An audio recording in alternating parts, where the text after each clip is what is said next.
Hello and welcome to Dallas, Texas for Week 1 bracket play at OT7. We kicked off Season 3 yesterday with some fire games, and I got a good feeling today will be even better. But only one team can be crowned Week 1 champion and punch their ticket to the OT7 championship in Tampa in June. But before all that, let's start with this matchup here. It's number 9 Hellstar taking on number 8 Doughboyz. I'm so excited to call this one. I'm your man, Overtime Tom. I'm joined by the GOAT, my guy, Adam Brenneman. Adam, how are we doing, man? Doing great, man. It's do or die Sunday, man. I'm fired up. Let's get it going. 100%. And look, these two teams, they're both from California, and they both faced off yesterday. What did you see from that matchup? One of the best matchups we saw yesterday came down to the final possession. Started off with Hellstar looking pretty good. Had some good play by their quarterbacks, Diabel and Deshaun Laporte. Had a touchdown here from Laporte. Great throw right on the money. And then Doughboyz do what they do best. Ryan Rakowski was distributing the ball to his playmakers. Got another touchdown on the board. And then Hellstar with a money drive chance to win the game. Had multiple shots on the goal line. Ran the flea flicker trick play right here. Did not get in. Time ran out. Expired. Couldn't get a snap off. It was that close. And I have a good feeling that this game, Tom's going to come down to the very final possession. That was a devastating trick play that they tried to run. Look, Hellstar went 0-3 yesterday. One of the top teams coming into this. Now is 0-3 looking for their first win here. I think they got a chance. They actually are bringing out a secret weapon today, which I'm excited about. But before all that, Ryan Rakowski and Doughboyz are going to start this thing off with the football, and Coach Josh Stupin at the helm. What do you think about Ryan Rakowski yesterday as a whole? Loved everything I saw. It was my first time seeing him operate in person. Just a smooth operator, man. Always looks under control. He's got some good playmakers to get the ball to. Can't believe he's that young, right? Yep. Such a young player, but always in control of this offense. And they get things going here, and they're going deep on the first play, looking for Jonas Smith. And it's incomplete. Great defense by the Hellstar defensive back squad. Yeah, Rakowski was a little bit late on that throw there. He had Jonas Smith open, just a tad late. And when you're late on that throw, it allows the defense a chance to undercut it like we just saw. And Ryan Rakowski, as we keep talking about, the freshman quarterback, yesterday he had 9 touchdowns. Probably the youngest starter here, but he looked unbelievable. I'll tell you one thing, Tom. I think Hellstar is a lot better than that 0-3 record. Yeah. You know, they looked good in their games yesterday, just couldn't find a way to close them out. Right. I agree. They came in with a lot of hype. And what we're gonna, another incomplete pass as we have third down here. And look, Hellstar yesterday, I love Diabel and what he did at quarterback as long as Deshaun Laporte. But today they have their secret weapon, KJ Lacey, who we'll see when they take on the football. And he's a Texas commit, and I can't wait to see him play. Yeah, we saw KJ Lacey in warm-ups. He had some swag out there, man. He's well rested, didn't play yesterday. I have a feeling he's going to come out pretty hot. So let's see what we can do. I just want to see them at the Rocks. I want to see what he does. But let's see what Chilean can do here. 3rd and long. See what Ryan Rakowski and Coach Josh Stupin got dialed up. There we go.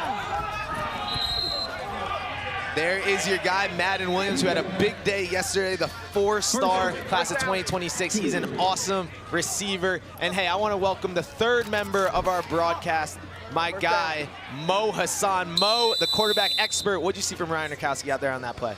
What's up, guys? Yeah, it's an elite quarterback matchup. As we know, Ryan Rakowski, one of the top young quarterbacks in Southern California. I was in the group huddle right before this first drive, and they know they need to score on every single drive because they know that KJ Lacey, the Texas commit, is on the other side. 100%. And the thing there, Mo, was Hellstar brought blitz, and Rakowski recognized it right away. Good job getting the ball in his hand quickly. And there's Jaden Robinson, who I think was kind of like Ryan's safety blanket yesterday. A lot of underneath routes, a lot of short stuff when he can't get it to Madden and Jonah on the outside. You know, I'm interested, Tom, to see how these teams use pressure in these games. I didn't think teams did a good job yesterday of using it. It's such an asset. After 2 seconds, you're allowed to rush any play of the game, especially here in the red zone. Make the quarterback get rid of it quickly. There's less area to cover. It's where blitzing makes the most sense. 100%. And Shane's got a nice drive going here. That is going to be a sack. Guys, we talked about it a bunch yesterday, but Mo, as we get closer, what are the different types of concepts we might see? What is Ryan looking at when he's kind of getting close to the goal line? Yeah, so right here to the right of the quarterback, we had a switch release. It was a slant and a wheel. And typically, typically that's going to work well versus man coverage that you're going to get in the low red zone. And a guy by the name of Lincoln Riley, not a bad offensive mind, told me that the front 6 inches of the goal line and the back 6 inches are where you want to target once you get down here. I mean, Mo, that is maybe the best cowboy hat I have ever seen. He looks good, man. He looks unbelievable out there, having a great time in day 2 of OT7.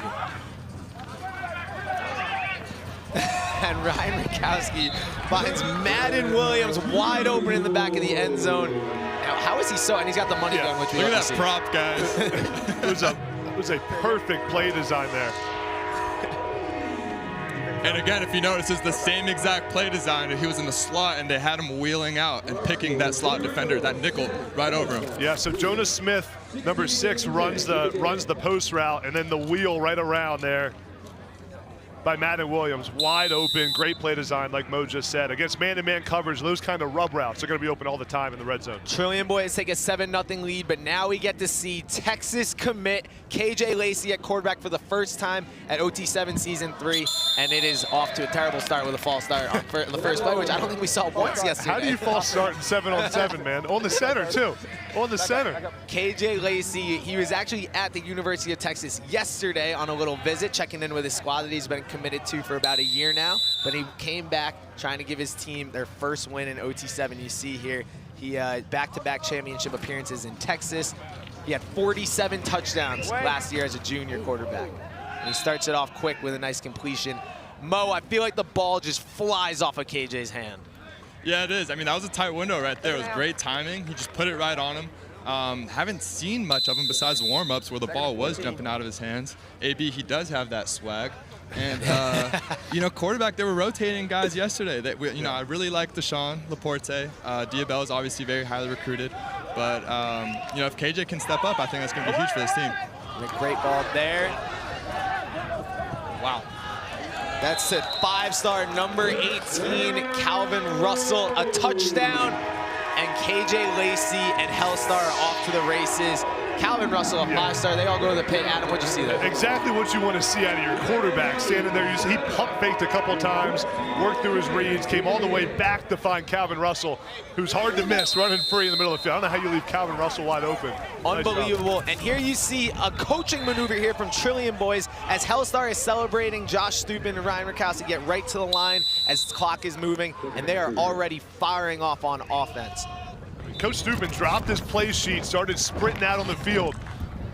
They're moving fast on offense. Back one, back. Every second counts here at OT7 as the clock is running.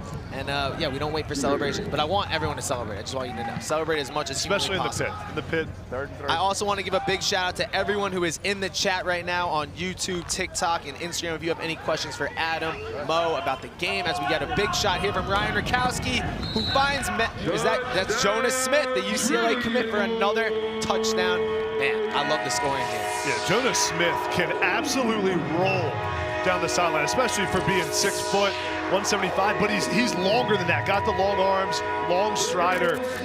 I love it. Jonah just chucked the ball a mile into the air, but hey, kind of easy there though. Yeah, right? easy, but he just outruns his defender, and a nice throw by Rakowski. Good job by Jonas Smith adjusting to that football.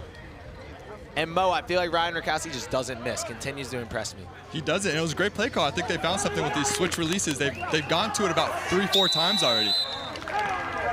Got a sack. And now Hellstar back on the ball. KJ Lacey takes a sack here, but I have no doubt that he's going to be rolling in a second.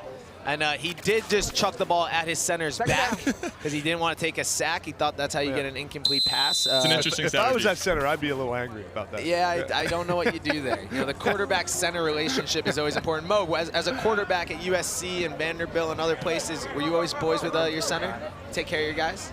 Yeah, I mean, I definitely wouldn't throw it at his back. You know, that's and as I was saying, I don't know if they've got beef or something. As I was saying before, shout out to everyone in the chat. Jordan 5-star, Jake Robin, Jamel Gibson, DB1. We will be live on YouTube all day, and then we will play one of the semifinal games in the championship later today on NFL Network. So it should be a great day of OT7 football as we look to see who will punch their ticket to I forgot the words for a second there. As they punch the championship. National championship.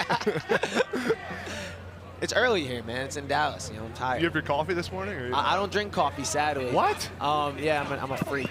KJ Lazy tries to find it across the middle. One guy that we want to look out for on Hellstar is #1 Malachi Tony, who we found there on the play before. Miami commit, one of the top receivers here as well. Yeah, he's a special talent. They'll move him all over. We've seen him in motion pre-snap. I think that's an area you can target in the 7-on-7. We're using motion to get a guy off press coverage so we can run free down the field. 100%, and that is a turnover on downs for Hellstar. They'll flip the field, and Boyz will start with the ball and take a money drive. And a money drive, that's something you have special at OT7, 1 possession per game. The offense can elect to call a money drive where they will be trying to score, and if they score, it gets 10 points. We bring out the golden football, and it's a big risk, though, because on the flip side, if the defense gets to stop, it's going to be points. Yeah, I like the move by Coach Steuben, being aggressive. You're up by 7 points. Give your guys a chance to go try to close this game out with a touchdown. You got to throw it down the field. He's wide open. We're good. No. And you're hearing right now Coach Josh Steuben communicate with his quarterback about some of the play calls and some of the decisions there. Stay with me. Stay with me. Stay with me. I like that Coach Steuben is whispering as if we can't hear it. Yeah. Hop off, sky grab him. Man, run wheel. Wheel again. What do you want?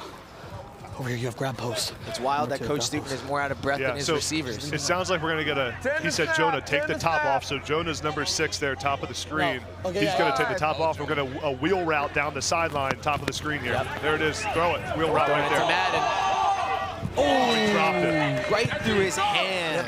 Now, Adam, I feel like that has been a little bit of a tricky play there. Yeah. You know, it's one of the more difficult balls to grab. What makes a wheel route kind of work for the offense, but also maybe a little tricky? Well, it works for the defense, or for the offense, because of what we just heard. Coach Steuben said, take the top off. He's saying to Jonah, run as fast as you can and get the safety out of there to open up the wheel route. So then your guy, Madden Williams, is one-on-one with that defender, and he can outrun him.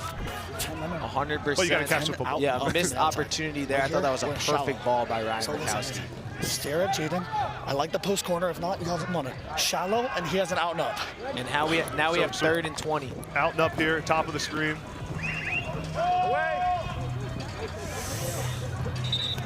This is going to bring up a long 4th down for the Doughboyz, who again, with their money drive, looking to score, but if they're not able to, if they turn the ball over here, it's going to be points for Hellstar. Back to the first play of the game. Hey, remember?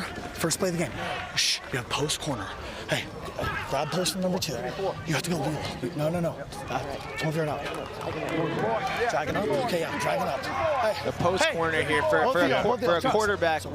Adam, I'm curious, what do you think they're looking for here? Yeah, so he just gave a post corner to Jonah Smith, who's at the bottom. Oh, and he's going to take off running, and he will get the first down. Ryan Rakowski uses his legs as Hellstar brings the pressure, and it is a total failure. And the hard part about bringing pressure in this environment is you got to bring it on both sides. Hellstar brought pressure on one side. If you have a good quarterback like Ryan Rakowski, he avoids it, and now he can run. 100%. And hey, I believe our guy Mo Hassan is chilling with the center, as well as quarterback KJ Lacey of Texas. Mo, how are we doing, man? What's going on? Hey, we got KJ Lacey, Texas committed quarterback. We got Ethan, his center. First of all, I noticed that you threw the ball at Ethan's back. What went behind that thought process? Just trying to get the ball out of my hands. I didn't know. I wasn't here for the rules today, so I didn't know I had to throw it to the machine feet. It was an accident. Yeah. I got you. All right. So you're committed to Texas. What kind of quarterback can UT fans expect out of you? Quarterback is going to come in and get the job done, put my talents on display and, get out there and go win games. Great. And you missed yesterday. You're out here today with the guys. Great first drive. What are you seeing from this Boyz defense so far? They're rolling us a lot.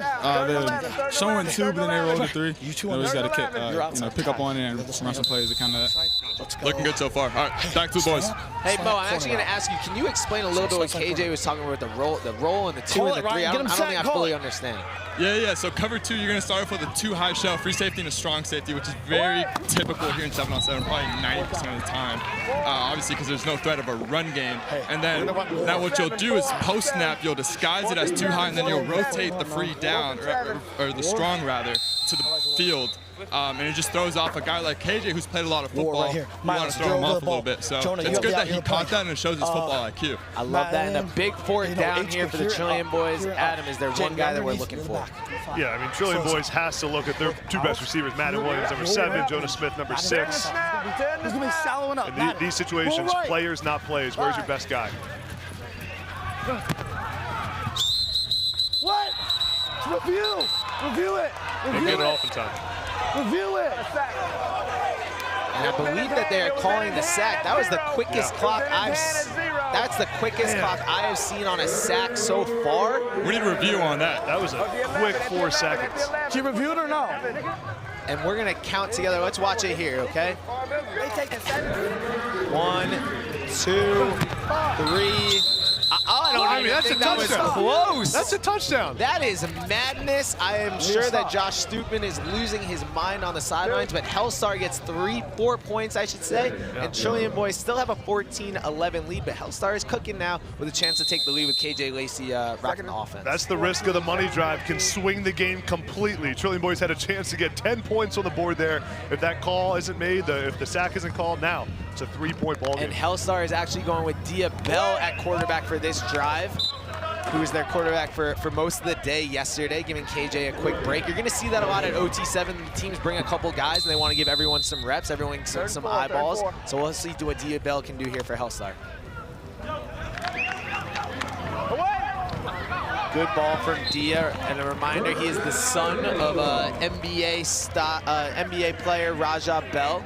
He had a great career, and Dia also plays basketball. He is a great basketball player, 20-some point scorer in high school, great athlete. But the thing I see about Dia is he really sees the field at a high level. Just looks calm back there and can see defense and find his playmakers. 100%. And just a reminder to everyone here, the next game right after this one will be Doughboys versus EPS Blaze. We got the big boys on Doughboys, and then you got Bunchie Young and a bunch of studs for EPS Blaze as well. So make sure you stay tuned for that one.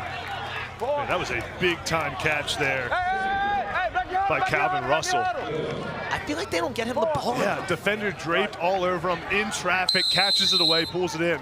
Let's see if they go back to him here. You got a hot hand. Diabell likes looking for him. I mean, they got great receivers with Calvin Russell. We mentioned Malachi Tony, the 4-star who's going to Miami. You got Jerome Bettis Jr., who's a Notre Dame commit. There it is. Nice catch. I mean, give it to him every single time. There's a defender all over him, and they can't catch him. They can't break it up. He's too big, he's too long, he's too strong. Calvin Russell, you are a man. And Trillion Boys tried to tackle him and see if they could yank the ball out, and that was a total failure. Watch this catch by Calvin Russell.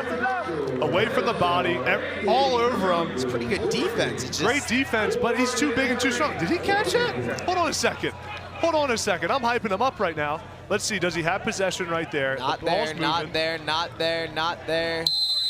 Does this thing come out at the end? Great shot there by our camera guy. I don't know.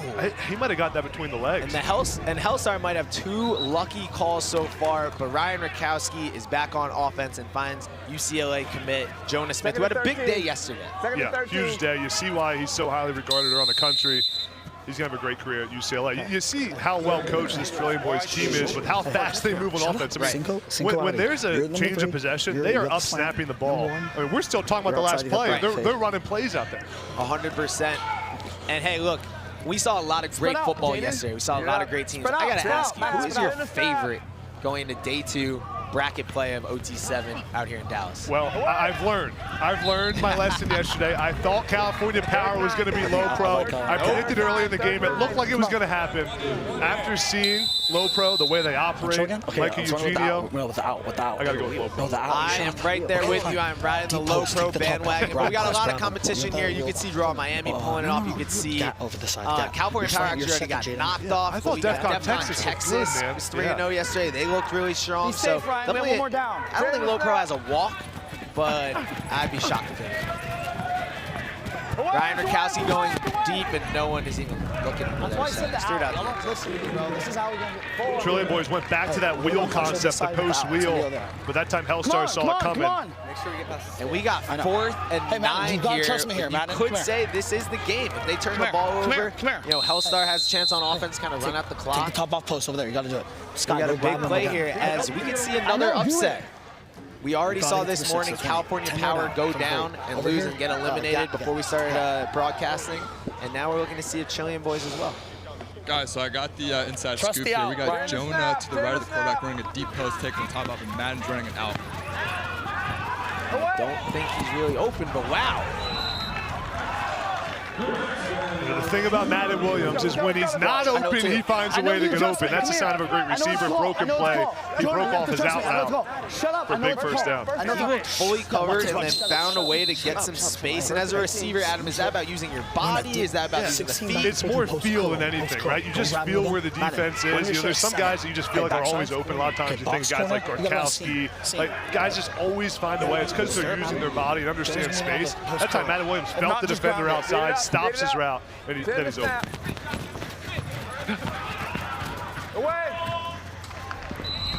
Ryan Rakowski again finds Madden Williams, and those two look like they are just on a mission right now. Yeah, they're on the same page.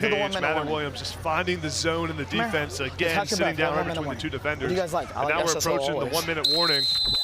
It's going to be a big line series here. Let's go one play.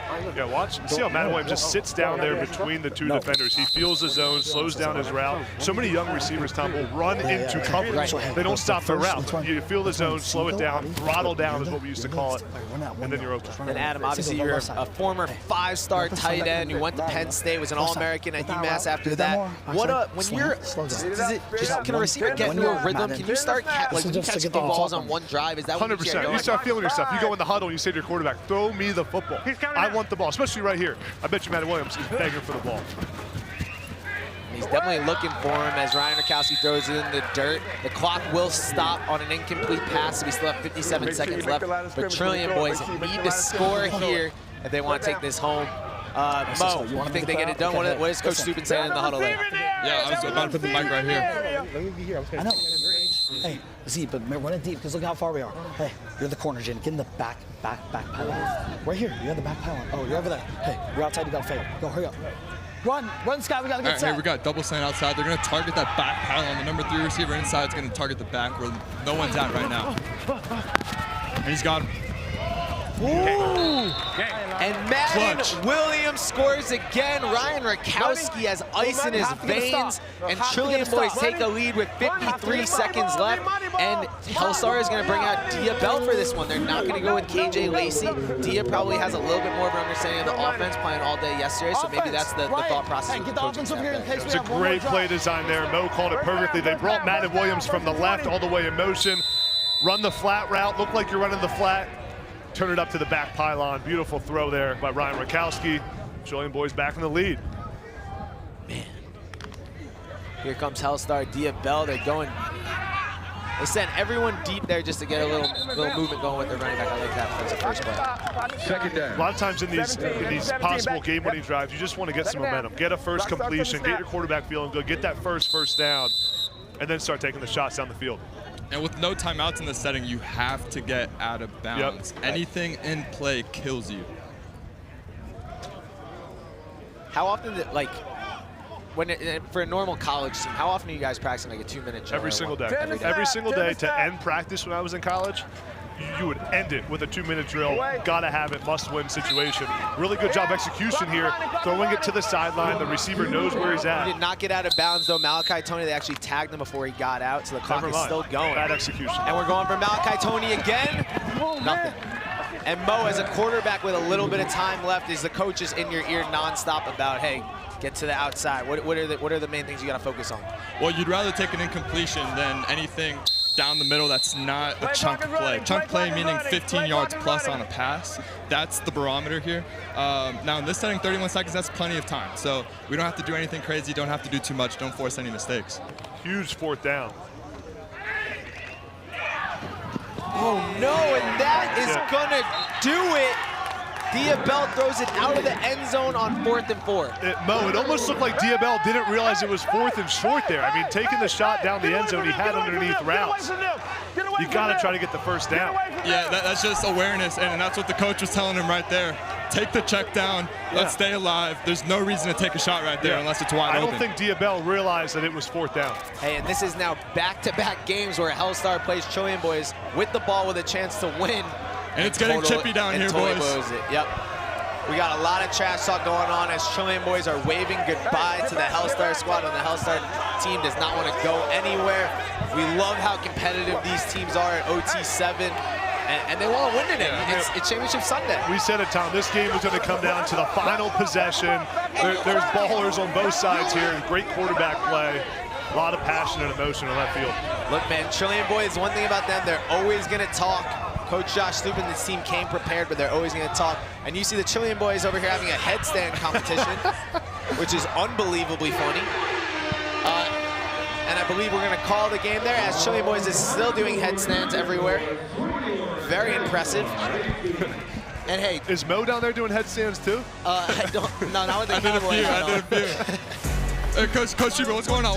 Hey, and this moves Chilean boys on to the next round. Well, they will play LoPro. You just gotta be able to handle yourself after a loss, after a win. It's the same thing. So we're super blessed to, be able to advance. We got LoPro, so that's no easy test. Josh.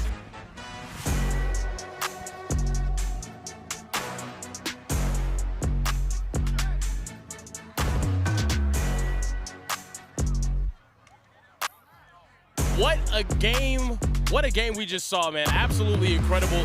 Trilly, Hellstar going at it. What an intense matchup. We got kind of chippy there at the end. Man, throughout the entire game, it was chippy. Me and you had the courtesy of sitting right by both teams. The most trash talk I think I've ever heard in OT7 history, and it ended in dramatic fashion. No, after every single drive, it seemed like both coaching staffs were just yelling at each other. There was a good play, bad play. You just saw it happen right there. I was wondering, we got the chat open right now. I'm trying to see who you guys think is going to win this whole thing. Go ahead and drop it in the comments. I see a lot of people saying I got LoPro. Obviously, that's the safe answer, But next game, we got a really good matchup. Doughboys stepping back out on the field. Okay, Doughboys by far is one of the most entertaining teams to watch here. We even know that a few players that lost yesterday is playing for the Doughboys because they seen how good of a time Doughboys was having. They was down 30, and it looked like they won every game. Yeah, we're going to take a look at the bracket here. You take a look at the bracket. You see some teams are winning. Obviously, huge upset early on this morning. California Power went out before we even got on live. Which is insane if you think about it, though, Kieran. California Power did lose early, but we were super close to Trillion Boys losing early, too. So it's two of the best rosters in the entire 7-on-7 that almost lost at the beginning of the day. Imagine if Doughboys put out EPS Blaze. Like, yeah, bro, what? Bro, Doughboys are out here to shock the world, Niles Newman and company. And I do have to say this. We have, for the first time in OT7 history, a player switching teams mid-competition. KJ Ford from California Power is now suiting up to play for the Doughboys in this next game. I'm sure he's going to go out there and have a great time. We talked to him yesterday. He said it was a possibility. He literally walked up to me and Kieran, new outfit on. Check me out. He had the full Doughboys jersey on. Pants, he's ready to play. The full Doughboys drip, and I'm excited to see them. They're going up against some stiff competition, though. Jaden O'Neal, come on, bro. Probably one of the best quarterbacks that we saw yesterday. We saw some elite guys, obviously Micah Eugenio. Jaden O'Neal out of that morning group, he stood out the most. They were absolutely incredible. One of the best quarterbacks I think I've seen. Go through his reads, all his progressions, make sure he's making the right pass. Other than Micah, maybe Ty Hawkins, he's up there, though. Like, he's one of the best quarterbacks here. And I don't think they lost the game yesterday either. That lets you know how dialed in he was. He definitely is. Now let's take a look at the bracket. If you're looking at the bracket, obviously, like I said earlier today, California Power, they're out. Big upset, man. I expected them to make it all the way to the championships now. I think a lot of people did. When we was talking to even some of our own guys, like Mo, you know what I'm saying? Shout out to Mo. Mo had him winning the entire thing. And unfortunately, Mississippi Heat has something to say about that. I mean, Camario. Yeah, Camario. He got a cannon, bro. He's got an absolute cannon, and I'm interested to see where he goes later on in this competition, though, as well. Obviously, on the other side of the bracket, Grand Elite getting things done. They're going to be really solid. But don't go anywhere. We're going to have more OT7 football coming right back. Doughboys versus EPS Blaze. Don't go anywhere.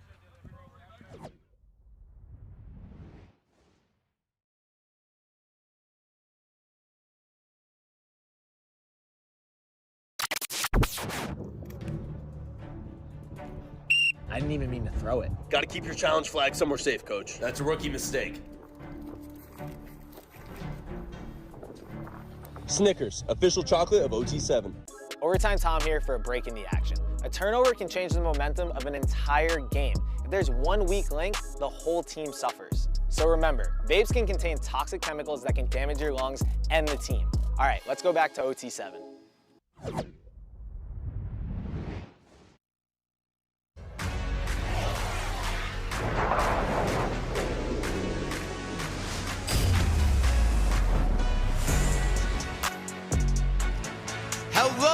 and welcome to Dallas, Texas for Week 1 bracket play at OT7. We kicked off Season 3 yesterday with some insane games, and I got a great feeling that today is going to be even better, but we can only get one squad to be crowned Week 1 champion and punch their ticket to that OT7 championship in Tampa in June. But first, before all that, we got one of my favorite matchups of all time. Number 12, Doughboys. My guys trying to get their first win going up against Bunchie Young and the number 5 seeded EPS Blaze. I'm so hyped to call this one. I am your host, Overtime Tom, and I got my guy Adam Brenneman. Adam, how we doing, man? Doing great, man. We just saw a great game between Hellstar and Trillion Boys. This one's going to be good too. I got a good feeling. We saw an unbelievable game there, and we actually saw a solid game between these two yesterday. Yeah, it was the best chance that Doughboys had to win a game that we saw yesterday. Came down to the end. It was much closer than that 25-7 final score. But Joey Gatson, their quarterback, was distributing the ball all day long. And that's one of the things I'm excited to see in this matchup is Joey Gatson get the ball to his big playmakers. Right. Landon Rink, the Texas A&M commit. There's some great players that are big but athletic on this Doughboys team. And then for EPS Blaze, Jaden O'Neal, one of the fastest rising quarterbacks in the country. Oklahoma and Florida State just offered him. These two teams will ride and die by their quarterbacks. It's going to be a fun duel. Yeah, look, I love Joey Gaston, and I love the Doughboys. Joey, obviously the younger brother of Ice Spice. I think he could use Ice Spice out there as a receiver today. Do you think he'd be good? I think that would really help him out if he could get his sister out there. But EPS Blaze is going to start with the ball. Jaden O'Neal, you talked about him a little bit. We also got my guy Bunchie Young, number 6, who will be out there and slot throughout the game, who had a nice touchdown yesterday against Doughboys. And Jaden starts it off with it. That's going to be dropped.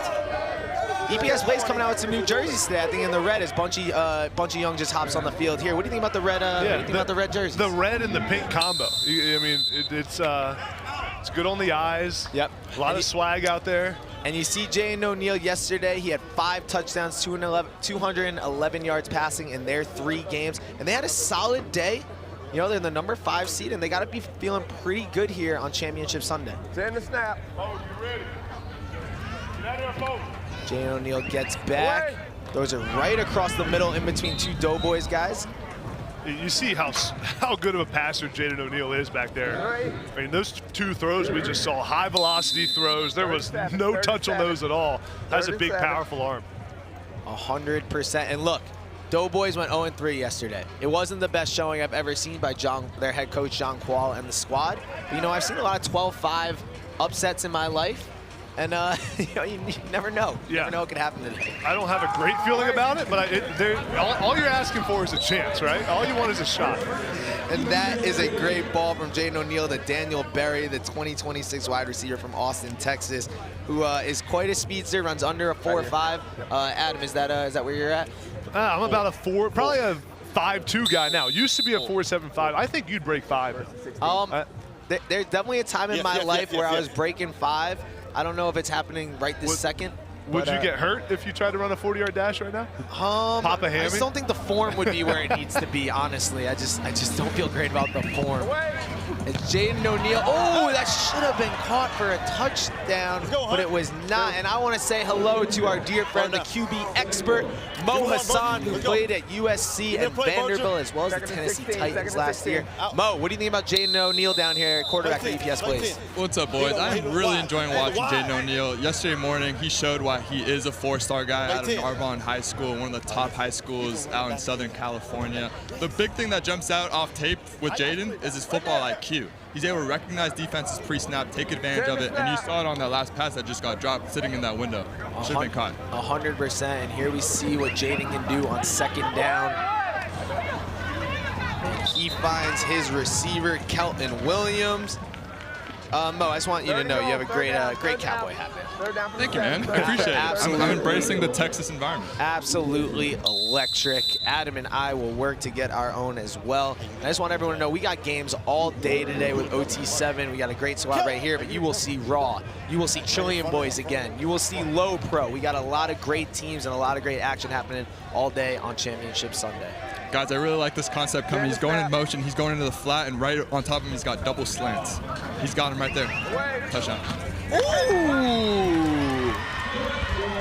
A nice catch there by Denham Hunt, who's got the great hat on. Adam, you think you could rock that hat and that touchdown? I don't know. I'm not sure that hat would fit my head, but I love the play call, love the touchdown and the execution. Jaden O'Neal throws with great anticipation. Knew exactly where his receiver was going to be. And a nice catch by Denham Hunt, having to reach behind himself. This is a tough catch to make, all right? To flip your hips around, get your hips in position, and your hands out there to catch that football. Great catch. Did we get a back foot there? Oh, I missed that. Every kid here can That's an athlete, man. Yeah, every kid here can back flip. It's a... And now we see Doughboys on offense for the first time. Joey Gaston, Niles Newman, Landon Rink, the whole squad. And we are going to start it off with a nice throw-in catch.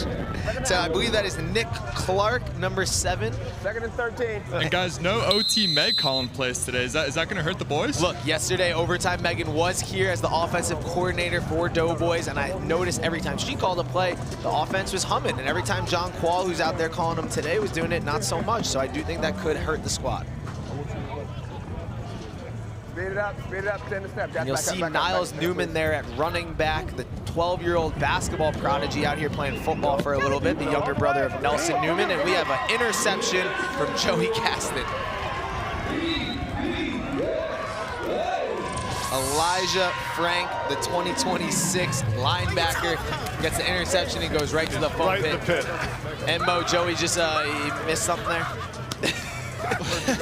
Well, you know, the windows are a little different when you got, you know, Landon Rank and, you know, Byron Washington. These guys are 6'5" plus, 350 pounds plus. You know, it's a different thing, man. But just, you know, staying competitive, it shows why Joey Gatson is so elite. Mo trying so hard to defend. He can't not defend the QB. I mean, Landon Rink running that route, the Texas A&M command, I mean, he was rolling on a crossing route there. It was impressive. Oh, give me that. Guess who that is? Guess who that is? Tight end Hayden Berger, my star of the week. Adam's guy.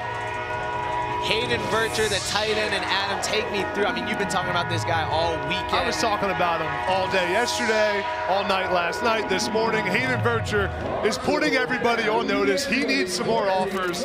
All you got to do is give the big guy a chance to make a play. Just put it near him. Go get that. Give me the ball. That ball is mine. Touchdown, Hayden Berger. What a play by the big fella. And look, EPS Blaze already up 14-0. Shout out to Adam and his whole entire tight end squad. I think you need a tight end camp for all these guys. A little tight end. I mean, every time want to do a tight end camp? I mean, we can talk about it. Hayden. You can bring Landon Rank. Convert him to a tight end. And you see Cheeseburger here at running back for this play as well. And they throw it to him, and it does not go well at all. And hey, I just want to give a big shout out to the YouTube chat. We got a lot of people in here, a lot of games all day. Shout out to Micah. Shout out to who says there's true buzz right now at OT7. FMM says, can we bring OT7 to the Bahamas? Ooh. I think that it's a miraculous idea. Ooh. A little sand football on the beach. Kieran likes it. He just heard that one. He's down it. I love it. And guys, we might be seeing the last of Cheeseburger. Coach is saying that drop did it for him. He's got one of the best gritties in the world. And what? Oh my goodness. What? That is unbelievable. Landon Rink, the athlete. He may not be a defensive lineman. I said that to him yesterday. I said, my guy, let's get you at a different position. Watch the athleticism by Landon Rink. He goes up. I mean, he's off the ground, nice vertical leap, good body control, soft hands. I love it. The ground. I mean, graceful. The Texas A&M D lineman commit out here making plays. And guys, being Division I college athletes, were you used to seeing linemen do freaky things? I've never seen a lineman do that. I mean, he's athletic. You can see why this guy's so highly recruited around the country. He looks like Adam Brenneman out there. Oh. Oh. I can't tell if that was disrespectful. Yeah, I think that was like slight disrespect, but slight compliment. That was a compliment. That was one of the best catches I've seen all weekend. And Mo, what do you think about John Quall's play calls over here? Do we have some creativity going on, or is it just pretty basic? What do we got? What do we got going down there? Yeah, you know, a lot of double moves. It could be interesting.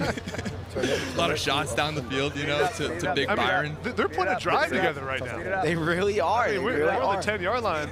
I want to see Landon Rink on a double move, little stick nod route to the tight end. Landon Rink looks locked in. He wants the ball, but they're going to go elsewhere. Wide open down there. to Tyus. I'm not even going to try to say his last name, but the receiver out there with a great snag. Hey, give Joey Gatson some time, get him in a rhythm, gets a big completion to Landon Rink. And Gatson's just back here dealing, man. Finds his guy at the end of the end zone, side of the end zone. Nice throw and catch. Doughboys had some momentum. The Doughboys are a little tired, but they're going to hustle still down to the foam pit to celebrate, which we love to see. Great job by them as always. Hopefully they don't get stuck in there. I've been stuck in the foam pit a few times. Adam, we haven't gotten you in there I'm yet. worried about getting in that thing and never getting out. You may find me on the bottom of it. And you will see Bunchie Young there with his first catch of the game, number 6 for EPS Blaze, the child prodigy who has been known by our audience and by the whole entire football world for about 8 or so years now. He was he's been a great football player the whole entire time, but he's also been a great personality, a great person for football in general, and he once actually did the coin toss at the Super Bowl a few years back. So shout out to Bunchie getting his first catch as he gets rolling for EPS. Away! Hey! Malone! Sit down! Another great ball by Jaden. He's been hurt by some drops. Yep. That's about 3 or 4 so far, but the ball placement right here is elite early on. And a solid breakup by Ryan Pelly of Doughboys, but I saw Bunchie wide open He was rolling down the side there, man. Got to look Bunchie's way. Yeah, 100%. Bunchie's always open. Hey, Bunch, this side, Bunch. I like that a lot. Shout out to Solo Sherm who says, let's go Doughboys. Jameson, you are correct. Hellstar just lost. And Sprite is him. I agree. Niles needs to start cooking. Away! Up the field! Hey! And you see Ryan Allen catch the ball there, but the EPS Blaze coach is getting on him to get up the field. Adam, is that the first thing you learned as a receiver? Yeah, you saw when Ryan Allen caught that. He went sideline to sideline, right? He didn't get vertical. There's drills for receivers in practice. As soon as you catch it, put your foot in the ground, get north and south of the field, and get yardage. There's no yardage to be gained sideline to sideline. 100%. And hey, I got a question for you. As a 7, if you were playing 7-on-7, obviously, like, the best player, are there some guys who would only be good at 7-on-7 and maybe not good when you get the pads on, and vice versa? Definitely. I mean, there's guys who are better in 7-on-7 than they are in games. There's guys that are better in games in 7-on-7. Part of it is you don't have the risk of getting hit when you're in the middle of the field. Right. It's a lot harder to catch a crossing route when there's a chance you get blown up by a safety. And we just have an incredible stop by the Doughboys who force a turnover and now have the ball back with a chance to tie the game. Incredible call by Coach John Quall, who brought the pressure. And as Jaden O'Neal rolled out, they were able to stop him right before getting the first down. It was a great decision to bring pressure there. Normally, I like to bring it off both sides. They bring it off just the right side. Jaden O'Neal escapes it, but cannot get to the first down marker. Big time stop by the Doughboys defense. Hey, look, now I'm learning to play. And now we see if Joey Gasson can stay hot, find Landon Rink and the other guys on offense. What do you do after a big play? Take a shot down the field, baby. Where's Landon Rink?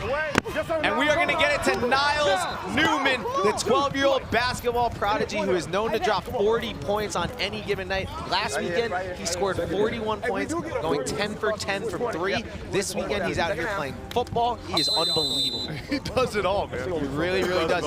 He also was the first person on our broadcast to curse yesterday, which I thought was wildly impressive. I thought that would be you. I did too. He beat me to the punch. Niles, obviously the younger brother of Nelson Newman, who is also a great basketball player for Cam Wilder and RWE, as Coach John Quall is losing his playbook and now showing the defense what play they are running. Unbelievable. We're taking a shot. I saw some hands-on jerseys there. I'm not going to say. No flag, it looks like. I mean, here's the issue.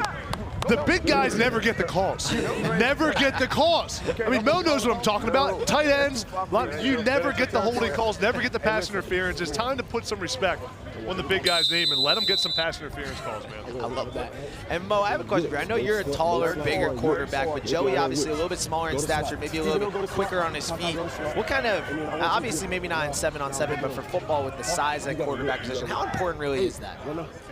Yeah, I'm honestly in the camp of it being a little bit overrated. Like we've seen guys coming out in the 6'1" mold, whereas before they weren't going to be highly rated. Yep. Oh, and now he gets pressure. Walk away, it's away, it's away!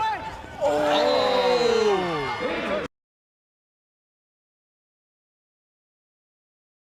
And we see another interception. This time Darian Overstreet picks off Joey Gaston.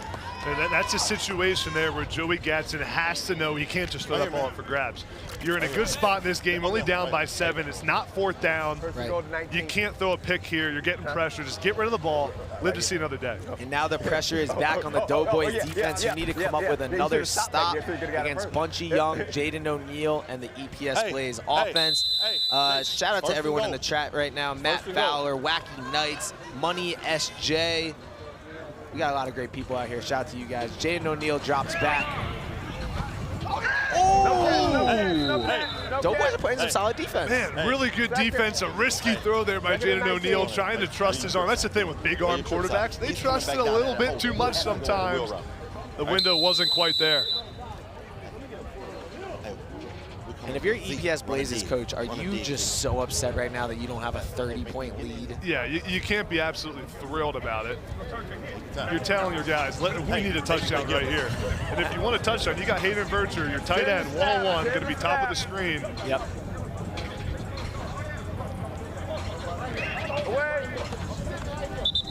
Jaden O'Neal keeps it short, though, as EPS Blaze continues to march down the field, and we got a 3rd down coming up right now. 3rd and goal for 12. 3rd and 12.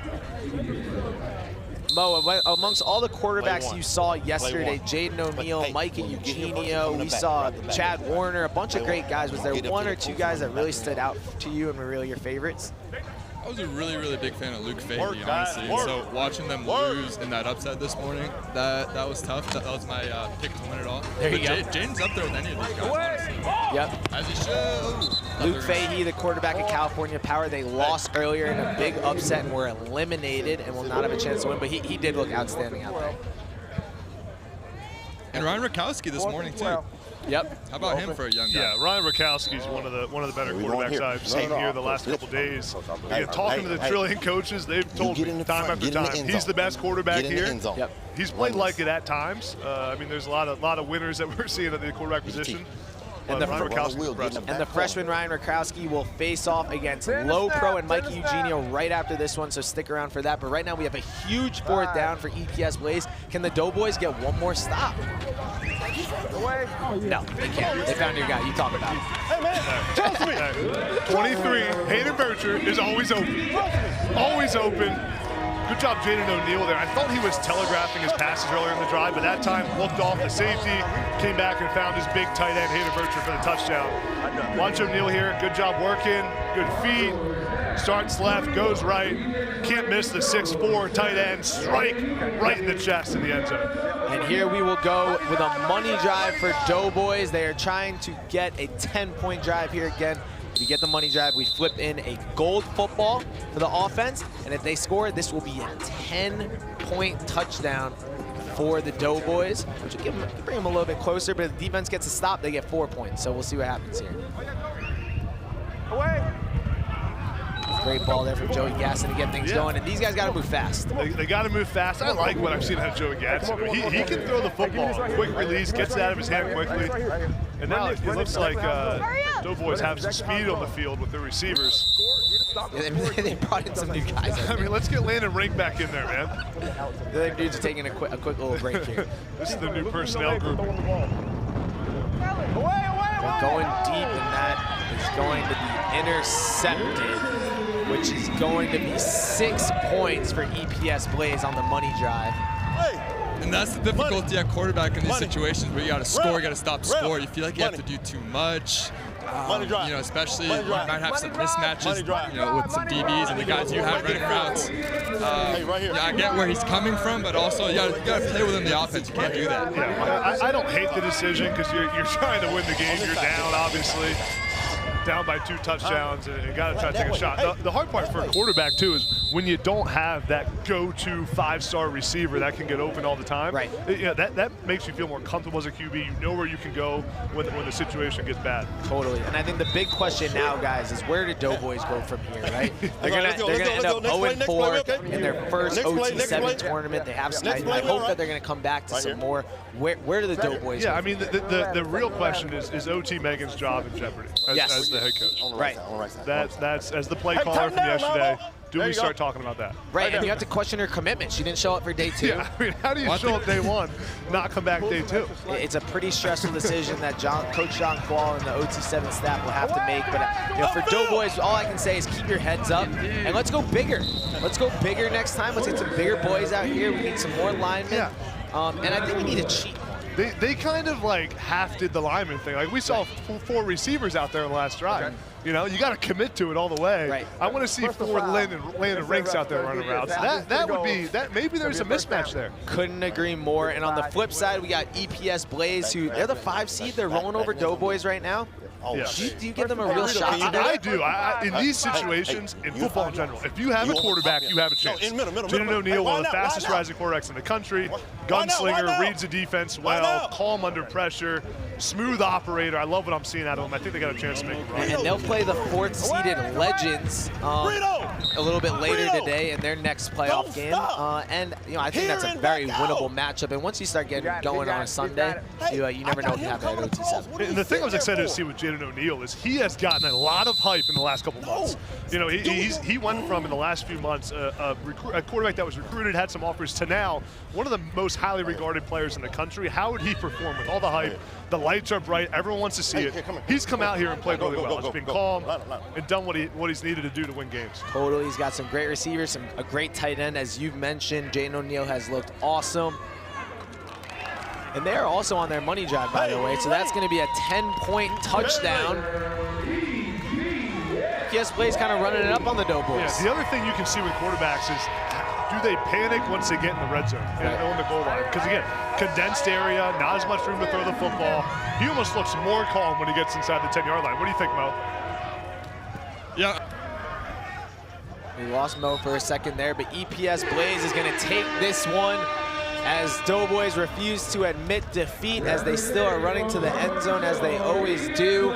EPS Blaze wins 37-7. The Doughboys, you guys are going to be hanging out for the rest of the day as we run to the foam pit. You guys might as well run back home to wherever you came from because you are no longer alive at OT7. But we got a great day of football. We got a great game coming up right after this. LoPro versus Trillion Boys coming up in a few minutes. From Overtime Tom, Adam Brenneman, and our guy Mo Hassan. Kieran, take it away, man.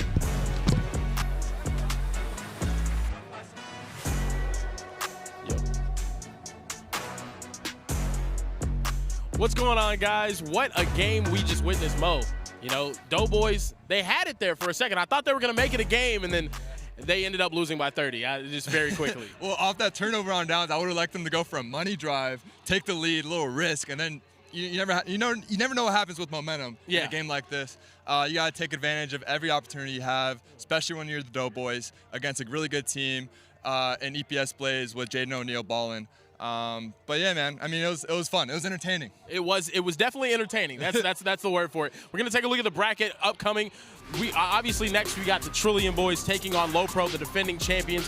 Also, some other good matchups. EPS Blaze, they're gonna end up taking on the Legends. Defcon Texas versus Grand Elite, an all-Texas matchup in their quarterfinal. And then of course Raw Miami taking on Mississippi Heat after California Power got upset early on today. I talked to Sniper a little bit about that. How do you feel about that upset? That one hurt, man. That one hurt. I put all my chips on the California Power. You're a California guy, huh? I am a California Power guy. I just thought they had all the elements to win. Sometimes the best team loses. That's just the way it works. Sometimes you're the Patriots, you can lose to the Giants with Randy Moss and Tom Brady.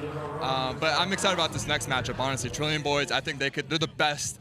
I mean, they could beat anyone in this tournament. Yeah. Even if it is LoPro, who hasn't lost in a full calendar year. We're going to see. I think it's going to be up to Ryan Rakowski. Obviously, Noah Smith and Madden Williams have had an amazing game so far. Chat, I want to know what you guys think. Do you guys think that Trilly has a chance against LoPro, or is LoPro just going to run through everybody this year again? Because that's essentially what we saw last year. The teams won like 23 straight games. They were undefeated in pool play. They're the favorites to win this competition, no doubt. I mean, we saw it yesterday. They're just so smooth. The operation, they're the best coach. They have the best chemistry. These guys have been playing with each other for years. They practice every week. Meanwhile, you got a team like Miami Raw who's just flying in all these 5-stars from all around the country. There's pros and cons to all of it. I don't know. Who you got, though? I want to know who you got. I'm thinking I got to go with LoPro. They're walking out to reggae music right now. I'm Caribbean myself. You know what I mean? I got to root for them. Yeah. We got a couple of the Doughboys coming over right now. Just trying to say what's up. KJ, get in here, man. So, look, KJ, you were the first player ever to switch teams in the middle of a competition. What went into that? I try to play, man, you know, try to get in the game. That's all that matters. You try to get in the game. I was hoping to see you score a touchdown out there, but your boy Landon Rink caught probably some of the best passes that I've seen all week. Guys, so look, they weren't trying to let me play. So free KJ, we lost, but you played for another team the whole week. I didn't get in. They didn't let me get in. I wouldn't have let you in either. I really wouldn't have. Would you have let him in? The lack of loyalty here is The crazy. lack of loyalty is a little bit crazy, but yeah. This is the Kevin Durant of 7-on-7 right all the Doughboys coming over here. Hey, we got all Jacquard, how we feeling after that, man? I'm going to be honest, bro. We were supposed to have our 5-star aficionado, our best wide receiver in the country, bro. We couldn't have him because they trying to tell me he was double rostered. And I said, well, if that's the case, he shouldn't have been able to play for the other team. Right? Am I tripping? Because he couldn't play for us. So we get punished, but the other team don't, and he was on both of our rosters, and I showed him. I'd have just thrown him in the game anyway. Yeah, we stole him in the game, and he got a reception, and he got like 15 yards, man. Shout out to him. Okay, I like to see that. I like to hear that. And a strap on defense. And a strap on defense, for sure. I do want to say, man, shout out to OT7. We had so much fun, man. Shout out to OT7. Thank y'all so much for this. I know a lot of people don't understand why we here to do this. At the end of the day, bro, this is all about exposure for the athletes. We just want these guys to get out here and have fun. That's what the Doughboys try to do. We know a lot of teams take this serious. We want to have some fun, man. We want to put on a show. Will we see y'all again? Will y'all see us again? Orlando. Hey, I got a question for both of you two right here. What's up? Y'all both went to Duncanville, right? Yeah. Will OT7 be at Duncanville and DeSoto this year? I mean, Duncanville, DeSoto already getting represented right now. You know what I mean? We got some Duncanville guys. But will y'all be there broadcasting the game? Broadcasting the game? I'll see what I can do. Next season, OT7. OT7 at Duncanville. Let's get it right now. Let's do it. So look, Duncanville was finna beat them easily this year. This is an easy question, obviously. Look at the camera. Look at his face. We're going to put this on him. So first off, let me tell you. All right, Joey, you're running a button hook, all right? Tommy, back quarter fade. Billy, you're going to pump fake and then hit. Coach, you don't remember my name, do you? I got 12 touchdowns this year. That's a rookie mistake. You're going to hit Nick. Nick, that's who you're going to hit. Snickers, official chocolate of OT7.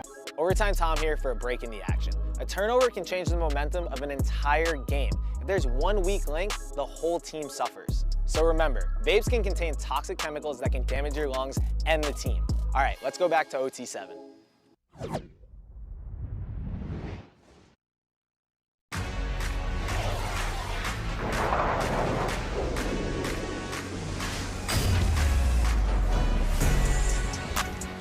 We are live in Dallas, Texas for day 2 of the OT7 football. We got bracket play, which means if you lose, you go home, and I could not be more excited to bring you this matchup. We got Boyz going against LoPro, 2 of the most stacked teams here in the 7-on-7, and I could be more excited to bring you this game. It's your boy, Sniper Jones, and beside me is the man himself, AB Adam Brenneman. How you feeling, bro? Feeling great, man. This is going to be a great matchup. LoPro, Boyz, 2 great quarterbacks in this one. I'm fired up. Hey, man, speaking of Boyz, we got to talk about them. They just beat Hellstar to even get in this situation, and that was a fiery game. You called that game. Called that game. Quarterback Ryan Rakowski. There is nothing that he can't do. If there's anyone that can knock off LoPro, it's Ryan Rakowski. He's got the receivers to do it in Madden Williams and Jonas Smith. Smooth operator, finds his playmakers all over the field. Total control of this Boyz offense. Absolutely, and we cannot talk about this game without talking about maybe the best 7-on-7 team we've ever seen, LoPro. Man, I learned yesterday, man, this LoPro team, it's an operation. They're signaling in place from the sideline. The way they just operate on an offensive and defensive basis is impressive, and their quarterback, Michael Eugenio, is an absolute winner. Don't bet against him. He does not make mistakes. I believe he probably only had like 1 incomplete pass yesterday. Don't quote me on that. It's the only one I've seen. He's really good. He's really good. And just like that, we are underway with LoPro having the ball. Michael Eugenio back out on the field. Easy reception. Yeah, it was a great job right there by Micah. Pump fake into the flat, but keeping his feet underneath him and then delivering a strike on the curl route. Man, he just is in control of this system so well. The players know where to be. The route concepts are always great because of how well this LoPro team is coached. Absolutely, man. He is a bona fide star for sure. And the reception on that original pass was none other than Titan Lackinen. And we're going to hear that name a lot today. Yeah, committed to Hawaii. Great receiver. Always finds a way to get open. And Micah loves looking at him. And that was an incomplete pass very early in this game. Yeah, I mean, Micah, don't see too many of those. Micah missed that throw a little bit high. We don't see him being accurate very, very often. Just needs to get some completions here, get his feet underneath him, and first game of the day for him. So yesterday, AB, for the people who wasn't here, it was maybe one of the most he had a wide open receiver to the left. Wow.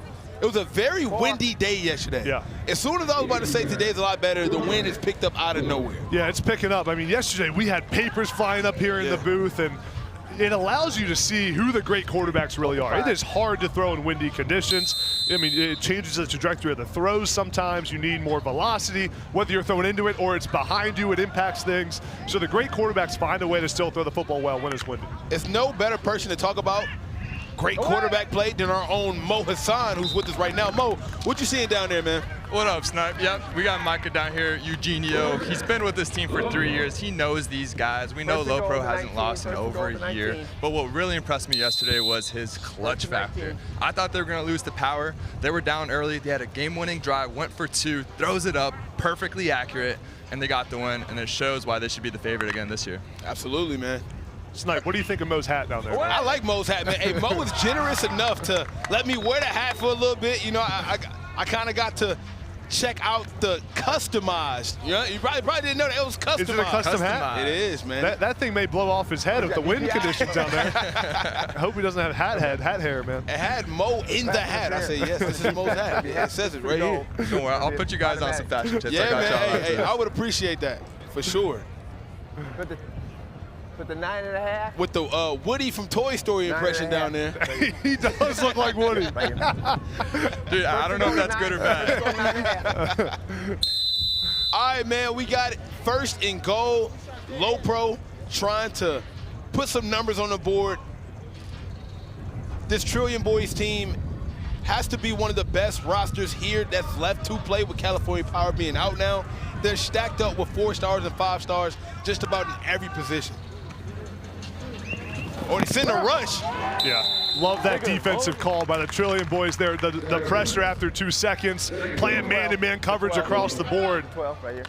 The blitz just, a lot of times, Snipe, it's not always about the pressure getting home. It's a lot of times the illusion of pressure. Just the fact that that guy's coming makes Mike Eugenio have to panic a little bit, think of what he's going to do with the football, and that time he gets home. Absolutely. I talked to Mo about this. Mike Eugenio is probably one of the best decision makers here at quarterback. The only way you could possibly speed him up or slow him down is sending a rush.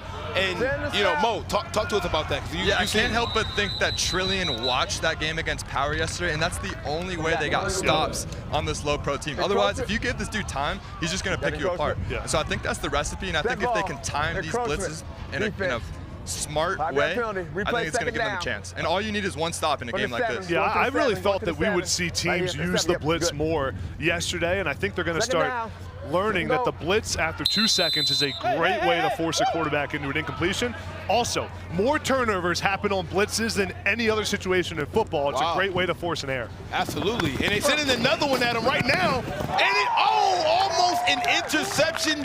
I have to be honest with you right now, Adam. This is the most chaotic I have seen LoPro's offense in 2 years. We're talking about a quarterback who's maybe thrown 1 incomplete pass for an entire weekend, who's already has 3 on this drive alone. Yeah, it looked like that time the blitz actually tipped the ball, got a hand on it. And Mike Eugenio, with the pressure, just doesn't look super comfortable in the pocket. We've seen him just look super smooth and comfortable all weekend so far.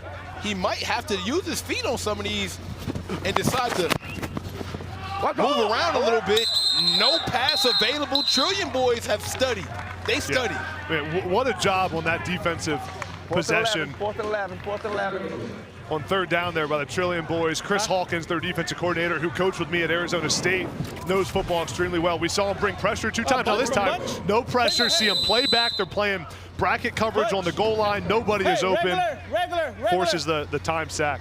Hey, listen, man. I might not have coached at the highest level, but I'm telling you, a rush is coming right now. They're sending another rush. 4th down. He hasn't converted yet. It's the biggest possession. And, they don't. It's almost like a spy. Interception by Trillion. And that is Micah Eugenio's first interception I think I've ever seen in my life. It's a flag on the play. Yeah, I think we're going to get defensive pass interference here. After the play, it's going to be half the distance. I think it's actually going to be on the blocking. After the interception. Oh, after the interception. Illegal contact. on defense. So, after the interception, so then Trillium Boyz will keep the ball. I mean, 1st and 10 from the 5. It's going to be their ball, half the distance. So instead of starting at the 10, they will start at the 5-yard line. So it was after the interception. You can't block. No, you're on the 5. And that voice you heard was the 4th member of our broadcast team. Overtime Tom, what's up, baby? What's up, man? How you doing? I'm good, bro. I'm good. Hey, Mike and Eugenio just threw an interception. When is the last time you seen that? Read the mic. I'm kind of afraid to talk about it now. I'm kind of speechless. I've never seen that before. This Trillium team has a chance. Brian Wachowski at quarterback. He's been in the zone today and yesterday. Now half the battle here for Trillium Boyz is the best defense is keeping the ball out of Mike Eugenio's hands. So choose some clock here. Don't turn the football over. Put a drive together. You don't need to score 21 points to win this game if you can keep the ball out of Mike Eugenio's hands. Absolutely. Jonah. And we're seeing Brian Wachowski once again. This guy is the man, right? Got offers from SMU, Ole Miss. 6 foot, 170 pounds. He's a good quarterback. Somebody, I need Sky. Madden Williams there had a step on the defender. Would have been a touchdown if Ryan Rakowski made a good throw. Overthrows him just a tad bit. What'd you see, Mo? I was going to say an uncharacteristic deep ball missed by Ryan. He's one of the best deep ball throwers here in this tournament. Ever since that first drive with Raw yesterday, since then he's been dealing. Don't see him miss a lot of those. Go beat them. Absolutely. You know, he actually led his team to state championship, 26 touchdowns. And actually just had a Lane Kiffin visit him in January, so he's moving pretty fast. Lane Kiffin knows QBs, man. Oh, yeah. He knows good quarterbacks. I'll tell you that. Looks down the field, takes a shot deep, got an open receiver. Could not connect. That was Skylar Robinson on the reception. Couldn't get it. That one didn't connect, but I love seeing Ryan Rakowski, after you miss a deep ball throw, going right back to it. That's a beautiful pass. Man, just out of the reach of the receiver, you got to bring that ball in. We got to talk about it, though. LoPro was not able to put any points on the board, but the ability to have a defensive stand and force Trillium Boyz to flip the field here at OT7, flipping the field is just the same as a punt, right? If you're on bad field position, you don't want to go for it on 4th down. You have the ability to flip the field, which is put the opponent on the opposite 10, and they have to now go back down the field. Yeah, I think it's the right decision. You don't want to give Mike Eugenio the ball in plus territory with a short field. Make him go the whole way down the field. Start him at the 10. Now, I want to ask you this, Adam. You see Trillium was able to put together a lot of defensive schemes, some rushes, kind of getting Micah's head, decide not to rush, so now he don't know what's coming. Do you think they get another stop here? Yeah, I think they get another stop. I just want to see Trillium Boyz keep mixing it up. Bring pressure, don't bring pressure, disguise the pressure at times. Play off right here, they don't bring a blitz, they stay off. And then, see what we're seeing is Mike Eugenio, when you don't pressure him, and he can just sit back there with all the time, with all of the 4 seconds he needs. That's a lot of time. He can make things happen. They got to heat him up. Absolutely, and Tom is actually with Coach Stupin from Trillium right now. Tom, take it away. Hey, thank you, fellas. I am down here with Coach Stupin, talking to his quarterback right now. What are you trying to figure out down here? Just going over the game plan. We got to have a better series next time we're out there. We have a good chance to win this game. Yeah, you guys have looked strong so far against LoPro, who is known as the best team in all of OT7. What do you think about what they do on offense? On offense, you know, they're quick, they're fast, and they get the ball out quick. And your assistant coach came over to you and he said, you got to get in your bag. What exactly does that mean? What did he say? He said you got to get in your bag. Man, it's really truly. Let's get that bag. Let's get it. Are we going to get a win today? Yes, sir. Let's get it. Why do you whisper when you're calling the plays? No one can hear you. Because when I don't, the kids like, they know what we're calling. I'm like, they really don't, but it's for our sake. Because the kids, you know, they want to be secretive. Go beat them on that route. That's what I said. Go beat them. Ryan, what do you think about Coach Stephen, 1 to 10 as a coach? I think he's a 10. He brings all the energy. That's a lie. Back to you guys. Oh, come on, man. Let the kid talk. Let the kid talk. We got a 2nd and goal opportunity. LoPro takes a shot deep. And I believe that is the first touchdown of the day. Big time touchdown from Azen Torres, receiver out of the class of 2027 out of Las Vegas, Nevada. What a read, Adam. It was a really nice connection there. Great throw by Mike Eugenio, where only his receiver can get it. Torres catches the ball in traffic. Good job here controlling it through the ground. That's the hard part as a receiver. Once you have it, it's easy to catch it in the air, but controlling it through the ground. Really nice play for the touchdown, and LoPro needed that play to get some momentum underneath them. Eugenio looks in control now. Absolutely, and that was a tight window, Mo. What did you see down there from that pass? Well, it was a really good job identifying man coverage pre-snap. Trillion does a really good job of mixing it up, as KJ Lacey said earlier, and as Ryan throws it. Oh, okay, another deep ball, man. He's taking shots. Over there. No, Trillion does a really good job at mixing up coverages, unlike a lot of these teams just go too high, either two-man or just two-zone. But they're really they're doing a good job, and Micah's showing his football IQ. Absolutely, and as you mentioned, Mo, they are taking a lot of deep shots. Adam, I guarantee you they will stay away from taking deep shots around number 24, the DB on LoPro by the name of Jet Washington. He's a 6'4" DB. That's a 4-star player. And by the way, he happens to be Kobe Bryant's nephew. I don't think nobody's going to take a shot deep around there. Tom has Micah Eugenio right now. Tom, what Micah got to talk about? Third down. Hey, fellas, I am down here with the best quarterback in OT7 of all time. First ballot OT7 Hall of Famer, Micah Eugenio. How you doing, man? Good, how are you? I'm doing well, man. You were off to a slow start before. What happened? A little bit. You wouldn't even talk to me in the beginning. Shaking the nerves off right now. You're nervous? Nah, not anymore. What do you think about Trillion Boys? I think they're a good team, but... You're such a liar. Huh? I gotta watch what I say on the mic. I hear you. All right, so when you're out there, you're playing quarterback, right? You guys are fast-paced. What does coach try to get you guys to do? What are the main things you guys focus on? Just finding the right windows, taking what the defense gives you, not trying to force balls into the wrong spot. So I just got to make sure I go through my reads and just hit the open guy every time. 16. And in your offseason now, getting ready for your senior year, are there main things that you're trying to improve on, work on as you try to, because you look pretty complete right now. I'm trying to just keep working hard, get in the weight room, get faster. Yeah, you do look small, actually. That's true. I'm small. Shake him in. Shake him. Man, how come every time I see you got a bigger chin? You have tag, shake in, and then Miles on the follow. Oh, it is tough. All right, LoPro gonna win it all this weekend. Mike Eugenio, back to you guys. There you go. I think that was a PI on the play. Pass interference. Yes, it was pass interference. They're taking a lot of shots deep at him. Yeah, I want to see Trillion Boys get in a rhythm on offense on the underneath throws, right? Because when you complete those short passes, the hitch routes, the out routes, now the defense starts to bite out. Then you take the shot deep. We're just seeing them throw the ball in the end zone right now. You know, it is when you have a big receiver like Jonah Smith right there, you do want to give him a shot like Rakowski did, because a lot of times you get that pass interference call. This is a big drive right here, though. I mean, being down 7 points, under 7 minutes left now in this game, Ryan Rakowski has to get this ball in the end zone. Yeah, surprisingly, one of the lowest scoring games we've seen from LoPro. They're known to score super fast and efficient. Just yesterday, we seen them get on the field and score in 2 possessions multiple times. And now, I think he's out of bounds, but what a catch. Wow. Review. What a catch. Every touchdown has to be reviewed. Every touchdown has to be reviewed. Oh my goodness, Mo, what do you see down there on that catch, man? I think you got to put in. We need them to review that immediately. Let's take a look at this beautiful throw here by Rakowski. No, he's clearly out of bounds. I mean, no, you weren't even close on that, man. I wasn't. He's a quarterback, not a receiver. Give him a break. He's an offensive guy, man. The guy's 4 yards out of bounds. It's a completion. Coach Stupin, they're saying he did get a foot down, and that was just It's more funny from Coach Stupin. Hey, ball placement, though, right? Because you can't make any mistakes down here. Only put it where he can get it. Ryan Rakowski, 2nd and goals, looking down the field. No good on that one.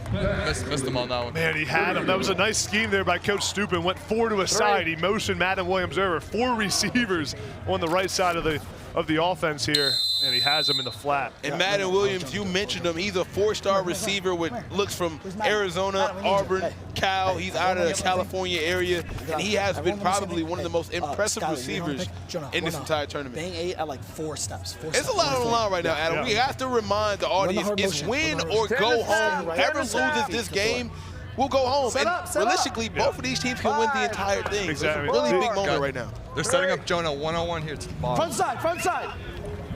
Rakowski looking. Oh, is he in? He's out of bounds. Stupid once again is begging for a review. That one looked closer. The last time he asked for a review, he was 4 feet out of bounds. Let's see this Show one. it up here. I guess we can check it out again. Another perfect throw high in the back of the end zone. Does Jonah get his foot down? Good catch. No, nope, he doesn't. He's out. He's out. Closer. That one was closer. He's asking for a review every single time. Yeah. And just like the last time, buddy, you're done. Yeah, we're delay, 5-yard in. 4th and goal. They got to score here. Huge play here. Need Coach Stupin's best play call. You got Madden Williams and Jonah Smith now, top of the screen. You're about to see him. 2 best players. I'm calling for, take a shot in it. Oh, he had him. They got the stop. He overthrew him on that route right there, Adam. Yeah, Rakowski missed a couple throws that drive on his 2 big receivers. I love the route concept. Had their best players, Madden Williams, Jonah Smith there beside each other. Had him open one-on-one. Just overthrows it a little bit. In that situation, 4th down, you have to give your receiver a chance to make a play. I'd rather that be underthrown than overthrown so that Jonah Smith can go up and catch that football. And Mo, are we blaming the win for that one, or was it just a little bit too much mustard on that one? He missed him. It was a beautiful route by Jonah. I mean, just to get that amount of separation on a goal line fade like that is really elite. You can see why a school like UCLA wants him so bad. Mikey Eugenio is now back out on the field with a chance to put this game away, Adam. I'm sorry, what were you saying? I was saying I can't believe Mo blamed the quarterback. I thought the ball was slippery, something right. Yeah. Mo is our quarterback expert. Played at the highest level for a very long time. Hey, Mo, man, you are one of the best pass throwers I've ever played a game of catch with, if that means anything, man. Well, you're one of the best pass catchers I've ever seen. That's such cap. I am. He's the 2nd best in the booth. You know, glorified half-a-star receiver. Made a lot of plays in my day, and that is once again Titan Lackinen. I told you once before, you hear his name over and over, and there his name is again. This guy is a big-time receiver. This is a perfect throw and connection between Eugenio and Lackinen. Right on the money. Lackinen with a knee on the ground brings the ball in. Absolutely. 3-star receiver headed to Hawaii, and he can ball with the best of them. Not too big either, man. I mean, when you look at him, Titan is only 5'10", 155 pounds, but he has hands. Oh, my goodness. What a dot right on the money. Touchdown by Kianalu. Class of 2028 out of Hawaii. Only an 8th grader. Yeah, and take a look at this throw, man. Beautiful, and an even better job by Hosaka, number 0, the wide receiver out of Hawaii, flipping his hips around behind the body, making the play in the end zone, man. He That's is a big-time an 8th catch. grader making that type of catch. That's impressive. That's a big-time catch and a big moment in this game. Puts LoPro up 2 scores with under 2 minutes left. Ladies and gentlemen, Doesn't make a difference. Is no money drive here? No money drive? I'm kind of shocked about that, Adam. Got him. I mean, either way, you need 2 touchdowns, right? Oh, my goodness. Oh! Give me a guy. I feel like if I'm Trillion Boys, though, I agree with this decision. You need a touchdown, then go money drive to win the game. Okay? Either way, you need 2 touchdowns, right? So, like, where you take the money drive doesn't really matter. Yeah. Agreed. Come here, to the back. No. This is tough, man, because I feel like Rakowski, the exhibition Rakowski put on yesterday was top tier. Today, he had several chances to connect with his receivers, but just by a hair, either overthrown, underthrown, they just haven't been able to connect like you would want them to. Yeah, I mean, football is a game of inches. We saw multiple throws now, including the one 2 throws ago, that were an inch or 2 away from being a touchdown. If Rakowski completes those throws, this is a completely different ball game, because I'll say it, LoPro hasn't looked like the dominating team we're used to seeing today. Absolutely. When you look at all of LoPro's games, I mean, when Trillion came out, they had him more flustered than I've ever seen him before. We've seen 3 incomplete passes, even a thrown interception from Mikey Eugenio, who doesn't make mistakes at all. Is that in bounds?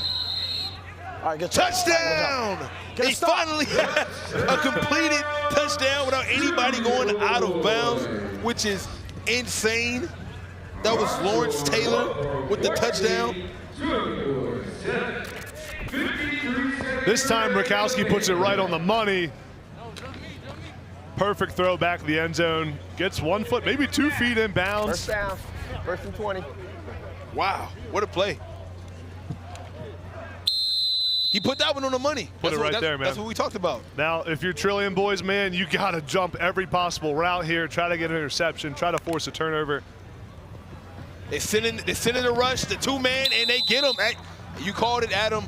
we found his kryptonite. Yeah. The one and only kryptonite Michael Eugenio has is making decisions when the pressure is The on. thing is, with no timeouts in OT7, taking the sack there is probably the best thing Michael Eugenio can do and let this clock run out. But we have seen it. Put everyone on notice, and Michael Eugenio knows this. He is going to get pressured the rest of this tournament today. So he needs to be aware. Their coaches are going to be working on their hot plan. So hot is when you have a blitz, who do you throw to, who do you get the ball to your hand to? They need to be prepared for that these next couple games. Absolutely, and if you are Michael Eugenio, I know he said, like, you know, he was a little nervous heading into the game, and he has some things he need to work on, like strength and speed. I think if he was able to get a little bit of wheels, be able to be a little bit more mobile back there, it'll be a lot tougher for anybody to send a rush. But there you have it. LoPro will go on, and the Trillion Boys will go home. They're one of the best teams here at the OT7. Yeah, Trillion Boys look great. I thought they had a good plan going into this one. Rakowski, who's been good yesterday, great 7-on-7 quarterback, couldn't get the job done, but Michael Eugenio finds a way again to make things happen when it matters the most. Man, this kid has to be, you know, one of the most impressive 7-on-7 quarterbacks we've seen. And if I'm making a bet, I'm going to go with LoPro to win the entire thing. Safe bet, safe bet. Hey, thank you guys for watching. Don't go anywhere. More OT7 football coming up right your way. For AB, Adam Brenneman, your boy Sniper Jones, we will see you guys in the next one. Peace.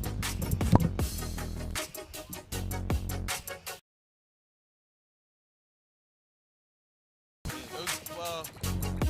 was the best opportunity.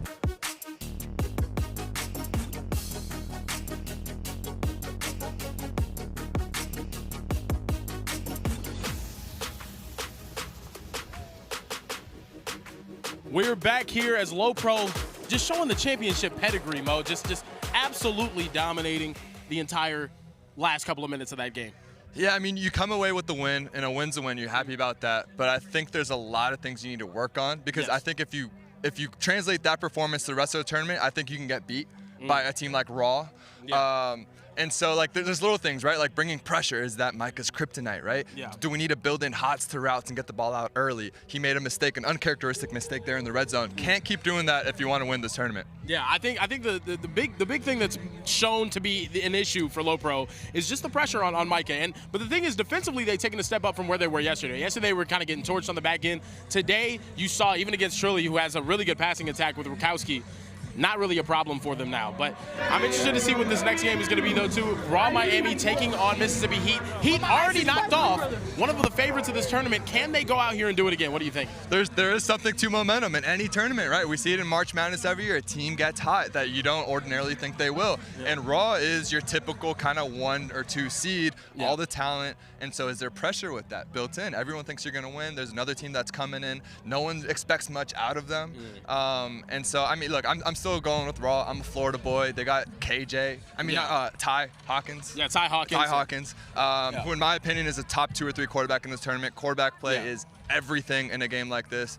And we're gonna take a look at the bracket here just for a second. LoPro, first team to punch their ticket to the semifinal.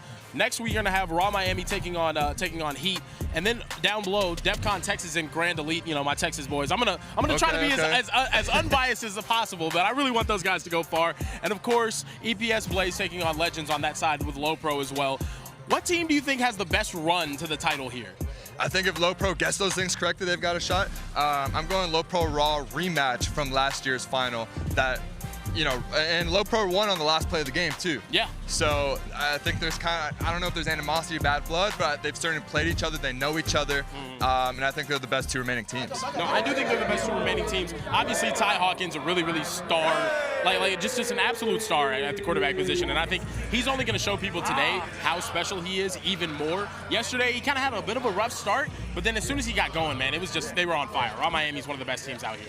He's just so smooth. And when you have guys like Nashawn Montgomery, Cortez Mills, like all these 4 and 5 stars, you don't even have to do too much, man. Yeah. Just get the ball to these guys in space. Let them work.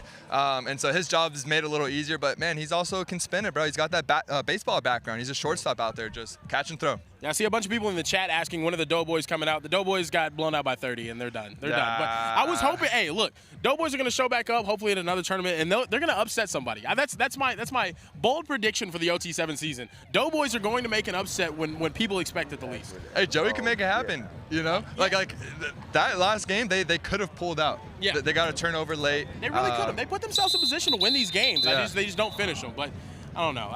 Them beating like a Raw Miami in Florida would be crazy. That would Can you imagine? The biggest upset in 7-on-7 history right No, there. I would love, yeah, honestly, Doughboys beating anybody is probably the biggest upset. I think Me everyone and you, would have I think to storm would the be, field. Yeah. I don't know. I want a Doughboys versus the booth game. That would be fun. Ooh. Yeah, I don't know. What would you play? What position do you play? What, me? Well, I mean, some say I'm the best quarterback here. Okay, It's just, maybe. Yeah, some I'll play say, receiver for you. Oh, hey, because I'm not playing receiver. That's the problem. It's not the fact that I'm not capable of it. I just can't play receiver. Anyway, you see you guys in the chat. Y'all talking about Heat didn't bring their players, but they're a really great underrated team. Do you guys think Heat are going to make a run? Let me know in the chat. But we're going to head back to the booth right now. More OT7 football on the way. Championship Sunday here, Mo. You excited? Two best words in all the sports. Championship Sunday. Championship Sunday. No Tiger Woods, but we're gonna go win a championship today. Hey, might as well be Tiger. We got Raw Miami. After review, the ruling on the field stands. Clean catch. First down. Yeah, I don't know about that one. Follow me on IG, so clean catch. Gotta remember to turn your mic off. That's a rookie mistake.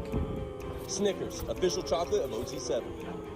Overtime Tom here for a break in the action. A turnover can change the momentum of an entire game. If there's one weak link, the whole team suffers. So remember, vapes can contain toxic chemicals that can damage your lungs and the team. All right, let's go back to OT7.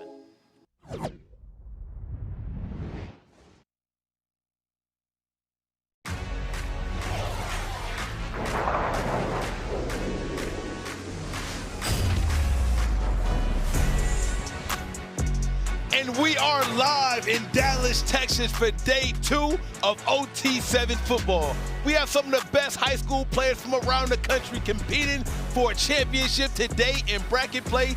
Win or go home, all the stakes is right here. And we have a star-studded matchup between Heat and Raw Miami. We got more stars than a Hollywood Walk of Fame, and I could not be more excited to bring it to you. It is your boy, Snapper Jones, and I'm joined by my guy, Overtime Dave. What's up, baby? How we feeling? Great to be here with you. Excited for this matchup. Hey, listen, this team is very familiar with each other. They've played before. The game yesterday, Heat lost to Raw, and I think it's going to be some bad blood out on the field, Dave. 21-18 was the final yesterday. Heat had a rough day yesterday. They went 0-3, but at the same time, they may have had the toughest schedule. They lost to a Cali Power team only by a little bit. They barely lost to a great Raw team, and then they played LoPro. Today has been a different story. They came out, they beat Cali Power, and now they have a rematch, a little payback against Raw Miami on the line. I could not be more excited for this one. These teams have tons of stars. The winner of this game will move on to the semifinals. This is a huge game. They'll face the winner of Grand Elite Defcon Texas coming up a little bit here on YouTube. But look, these two teams could easily go all the way. Tough matchup in the quarterfinals, but I'm excited to see if he can get their payback over Raw Miami. Absolutely. We just seen LoPro win, and now we get this amazing matchup between Heat and Raw Miami. It's coming down to some of the best teams at the OT7, and I got to tell you, just look at the roster on Raw Miami. It's full of nothing but 4 and 5 stars, probably one of the best 7-on-7 rosters we've ever seen. So for Raw Miami, you're going to hear a couple names a lot as they're going up the middle right now. And that's Nick Lanier, who I'm not going to lie is one of the names you are not going to hear that much, but they get him the ball early. That's a class of 2027 wideout from Miami. 7 offers as a true freshman, Colorado, Indiana, FIU. But you're going to hear these names a lot. Nashawn Montgomery, Cortez Mills, Dallas Wilson. All 4 and 5 stars. Those are their big 3 wideouts. And at the helm is that guy, Ty Hawkins, that you see on the screen right now. They're actually going to him a lot. That's Nick Lanier once again, Day, out of the class of 2027. Hey, he's got offers from Colorado, Indiana, FIU, and he's from the Miami, Florida area. I do feel like I just mentioned those big targets that they have. all of a sudden you're getting more single coverage and guys like Nick Lanier getting some good looks early while the defense is paying more attention to their big three. Now, we do have the Texas native Ty Hawkins at quarterback. Now, he's a 4-star quarterback as well. Class of 2025, TCU commit, and he is one of the best passers here. And if you rush him, he will use his feet. Not on the same page there with Nashawn Montgomery. I think the rush kind of got him guessing a little bit. But Ty Hawkins, this kid has an arm. As you can see, he's the number 15 QB in the class of 2025. He also plays baseball and runs track and field. He's an all-around stud. He's looked great this weekend. Big QB, 6'1", 200. I mean, you see him. He's a stocky guy. He's pretty jacked, honestly.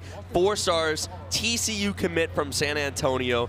And look, you can have all these great wide receivers, but that will only take you as far as your QB will bring you. Speaking of QB, there we go. The first touchdown of the day.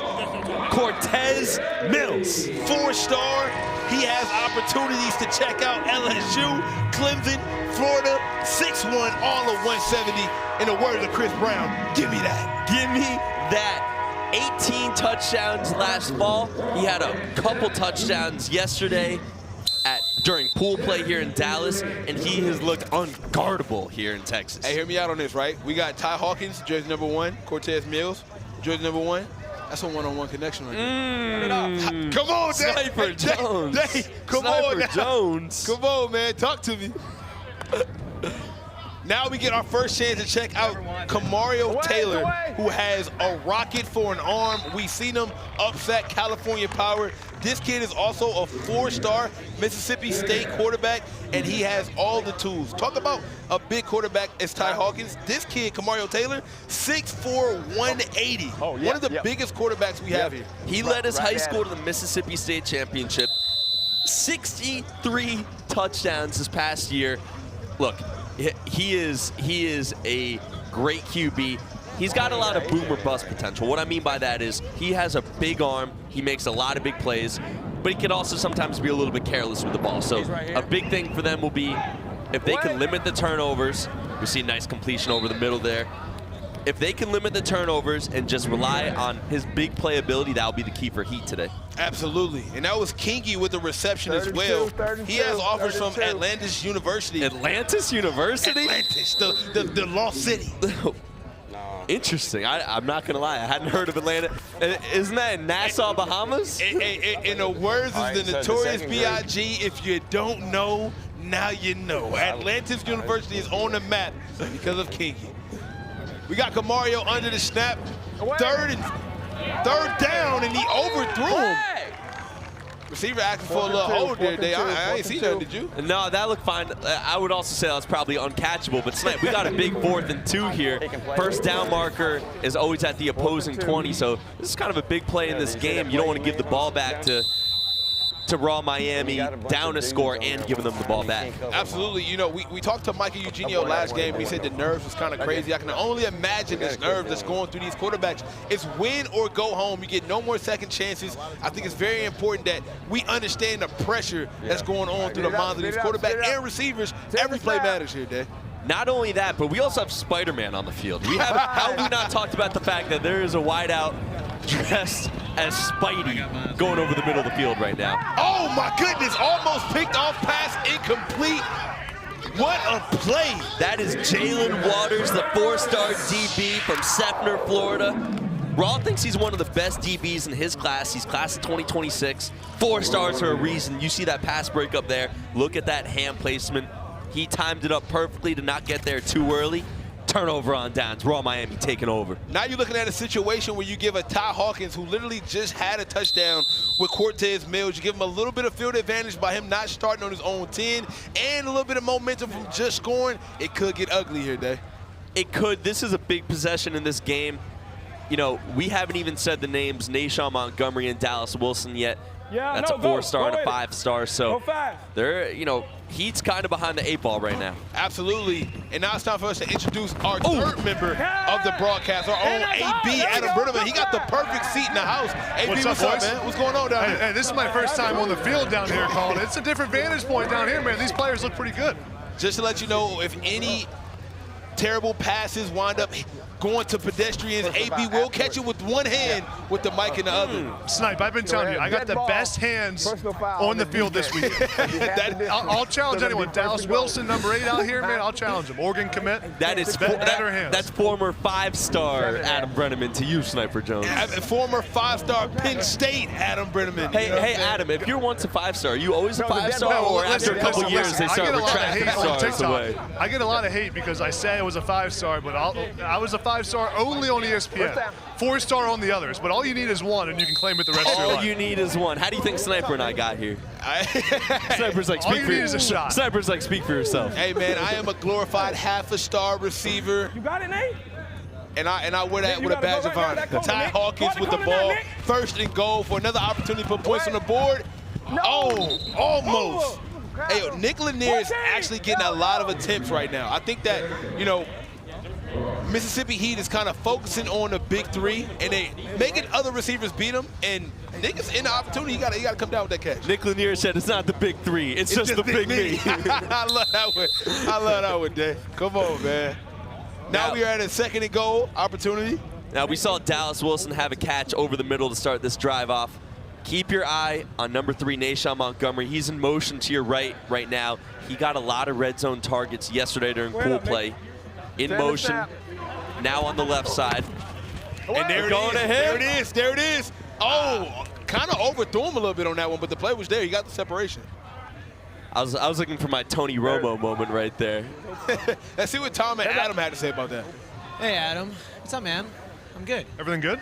Everything's great. What do you think? What do you like about what Rod's doing on offense so far? I love Ty Hawkins, man. I mean, he's a ball player, baseball background, so he can throw from different arm slots. You know, playing quarterback nowadays is like playing shortstop almost because of the way offenses maneuver. We see him throw different ways here in the red zone. It's important down on the goal line. They got Nashawn Montgomery, Cortez Mills. He's got a lot of guys to pick from. How does the quarterback even figure it out? Does he have to get the ball to everyone a little bit? Well, you got to keep the receivers happy, man. I mean, you know, the receivers, they want touches, right? So Nashawn Montgomery, Dallas Wilson, Cortez Mills, they all want touches, especially in the red zone. Get your guys the touches in the end zone, man. Of course, and Raw Miami, obviously 3-0 yesterday in pool play, and now they're trying to win a championship today. You think they can take down the likes of LoPro? Are they a contender for the championship? I do. I think LoPro didn't look great the last game we just saw. It looked a little uneasy. Trillion Boys figured out that if you can pressure them, get their offense all balanced, they don't click as well. So I think that Raw Miami's got a chance, especially with Ty Hawkins at quarterback. I tend to agree. Sniper and Day, let's check out this 4th down.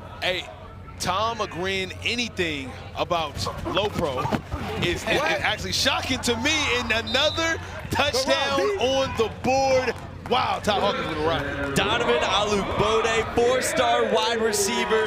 He has been a favorite target of Hawkins all weekend. That's another one for the big body 6'2" wideout from Chi-Town. Hey, man, this kid has looks from Alabama, Arizona, USC. He's a 4-star receiver who's definitely putting his name on the map. You know, we've seen a lot of wide receivers 7-on-7, college, NFL, be under 6 feet. It used to be that you'd only see big wideouts. This Raw Miami receiving core is a throwback wide receiving core. They're all big. They're all 6'1", 6'4". Calvin Johnson's out there, man. Exactly. These are big bodies for Hawkins to throw to. Makes it a lot easier on your QB. So now we got Kamario Taylor coming in, and you're down 14-0, no pressure, but if you lose, you go home. What you think going on through his mind during this possession? You know, he's probably thinking we need to get a score. I need to go quickly. But we're only halfway through this game. Whether they go methodically down the field or quick strike, points are at a premium right now. Even if they're going in chunky yard. Oh, and that is a great pass. You know what? Oh, forget methodically. That works. Goodness, what a pass. Jaden Creation with the touchdown, receiver out of the class of 2026. In the words of my God, Dave, how do you do? How do you do, Jaden Creation? When we talked to Dakota Gooden, the coach of Mississippi Heat, before this whole weekend, he said keep your eye on Creation. He's going to be a breakout wideout this weekend, and he was wide open there. Nice throw and catch by Mississippi Heat. Hey, that was an amazing bullet, and it's funny, Dave, because you just mentioned taking shots down deep, taking it slow. Kamario said, I got this. Coverage breakdown there from Raw Miami, and they'll take over on offense now. Now you got Ty Hawkins coming back. He's going to take a shot deep as well. Oh, could have been a PI there. They call it clean. A little bit underthrown there, Snipe. Yeah, I feel like if you would have gave him a little bit more on that, he probably could have made a play, but it was catchable. You know, it was catchable. Let's take another look. Montgomery had about 2 or 3 steps on him, had to come back for this one. Let the DB catch up. Montgomery tried to reel it in with one hand. Montgomery, by the way, 4-star wideout. Florida, Penn State, Bama, 43 other schools that I'm not going to sit here and list to you. They've all offered him. He gets separation quickly. And I don't know if you guys can tell down there. Another. Oh my goodness! What a catch, and he got a lot to say about it. Carterius Brown, 3 stars, and he'll let you know. Count him up, count him up. That was probably one of the best catches of the day. AB, I know you gotta like those hands right there. I mean, great hands, great body control by the receiver, but even more impressive was that throw. Ty Hawkins put that thing on the money where only his receiver could get it. Man, being down here, the way the ball flies out of Ty Hawkins' hands, man, it just zips. It's so seamless and easy for him. You can see why this guy's such a big-time player. That was probably one of the biggest catches I've seen all day. And I gotta say, I'd like to see another one day. I would like to see another. We have the money drive right here, though, Sniper Jones. Hey, talk about the money drive and how important this is to both sides of the ball, defense and offense. Taking a shot here, down at the 10. Good job, Kenji. Now, West. if they score here, tack on 10 points, not 7. Tack on 10 for Mississippi Heat. You only get 1 money drive a game. If you turn the ball over on downs, that's 4 points for the defense. If you get picked off, that's 6 points for the defense. If it's a pick 6, it's a pick 10. 10 points for the defense. So big couple plays here in this game.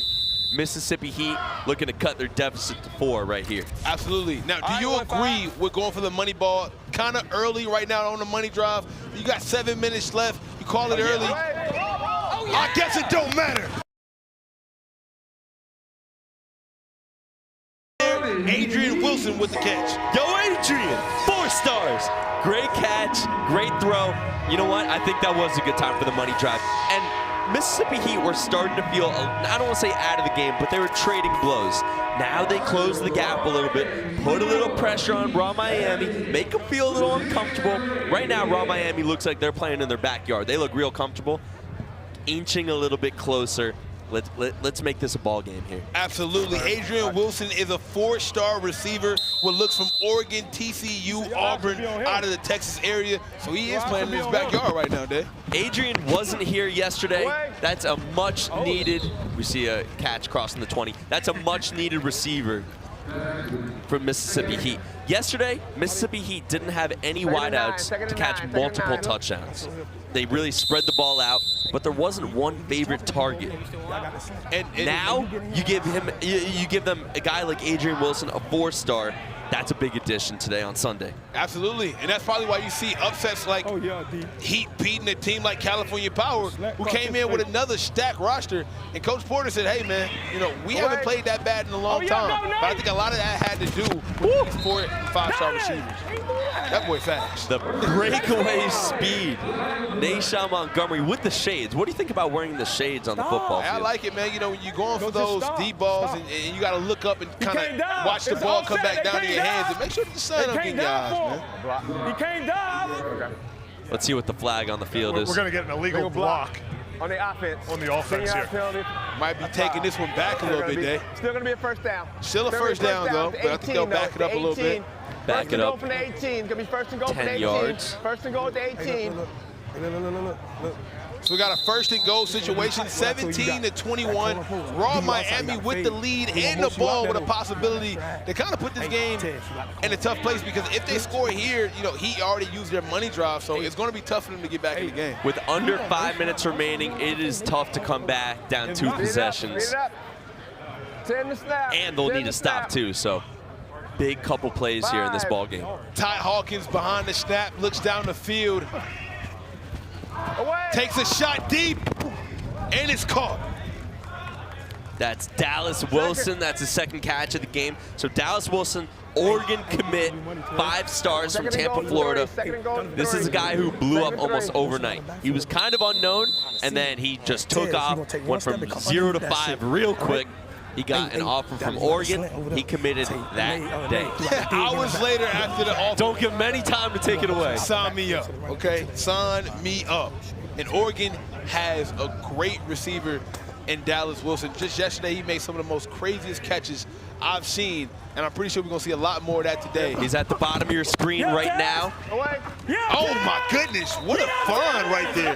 That's, once again, Cortez Mills with the touchdown. Cortez Mills with maybe the stickiest hands here at OT7. He is addicted to finding the end zone. He's a number 11 wide receiver in his class, and he also had 1,600 yards just last fall. He's not new to this. He's true to this. Cortez Mills was a star of OT7 Season 2 for Raw Miami. He is back doing it again here at Season 3. Hey, man.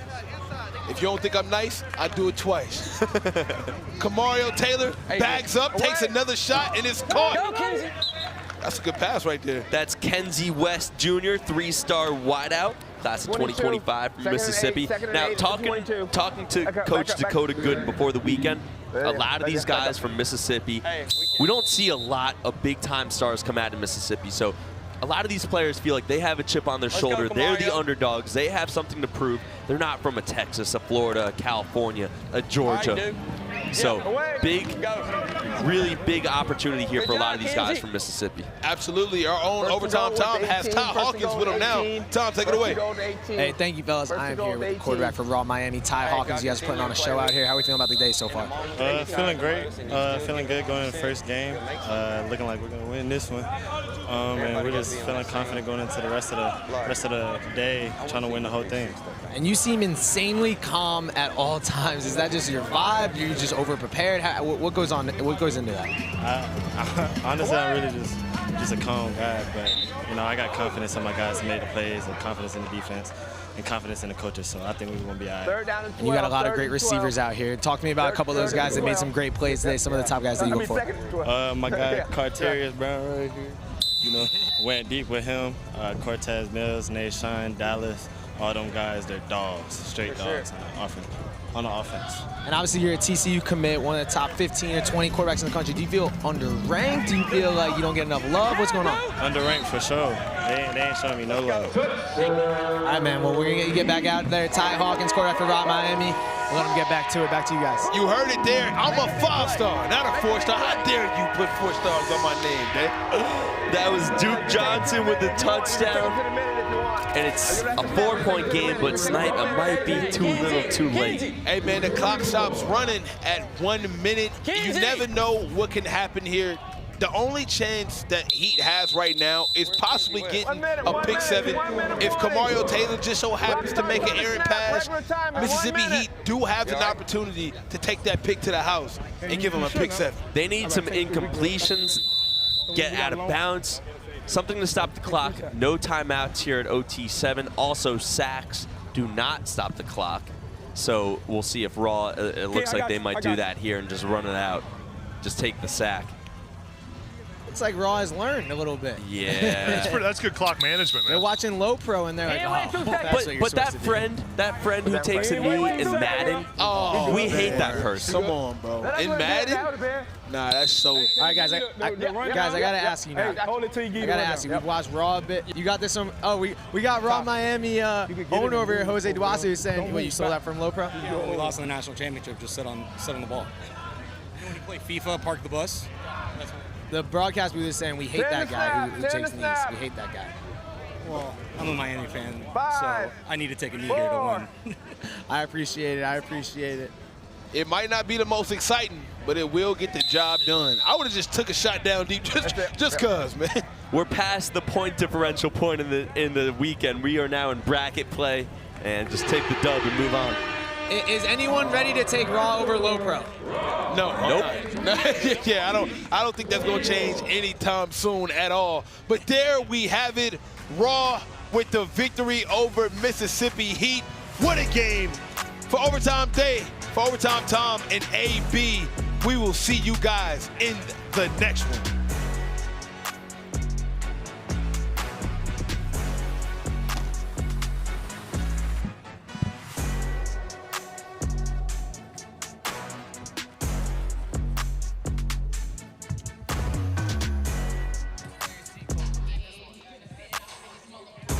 What a game we just saw between Raw Miami and Mississippi Heat. Raw Miami, they look serious again this year.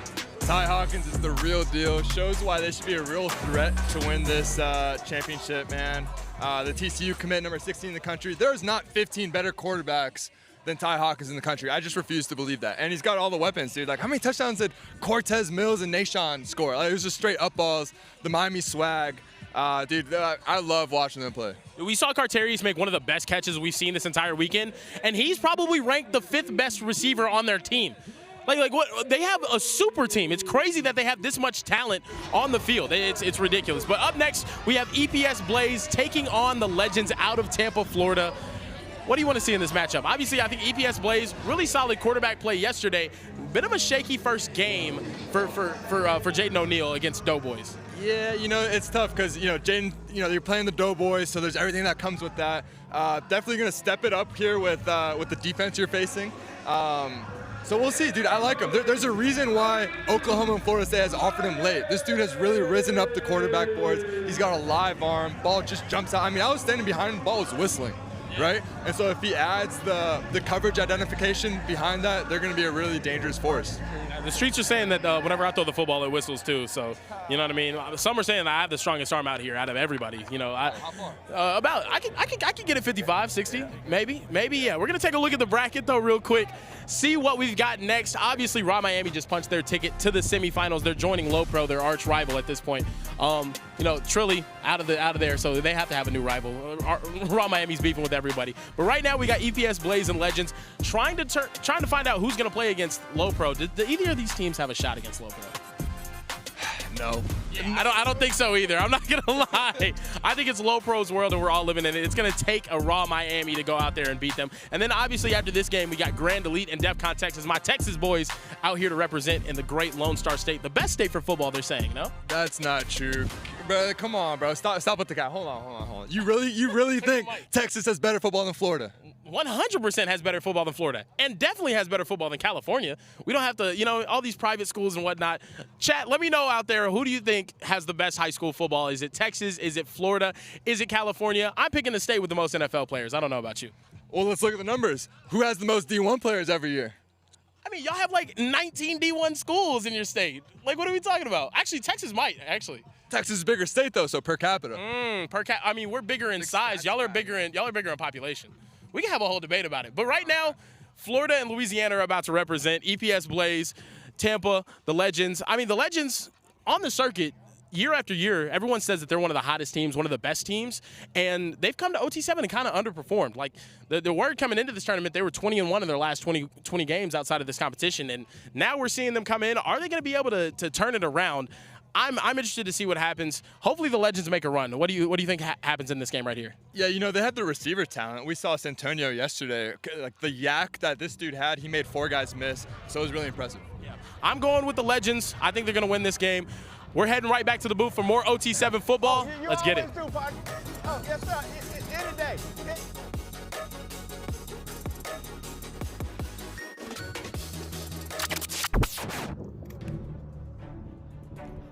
I didn't even mean to throw it. Got to keep your challenge flag somewhere safe, Coach. That's a rookie mistake. Snickers, official chocolate of OT7.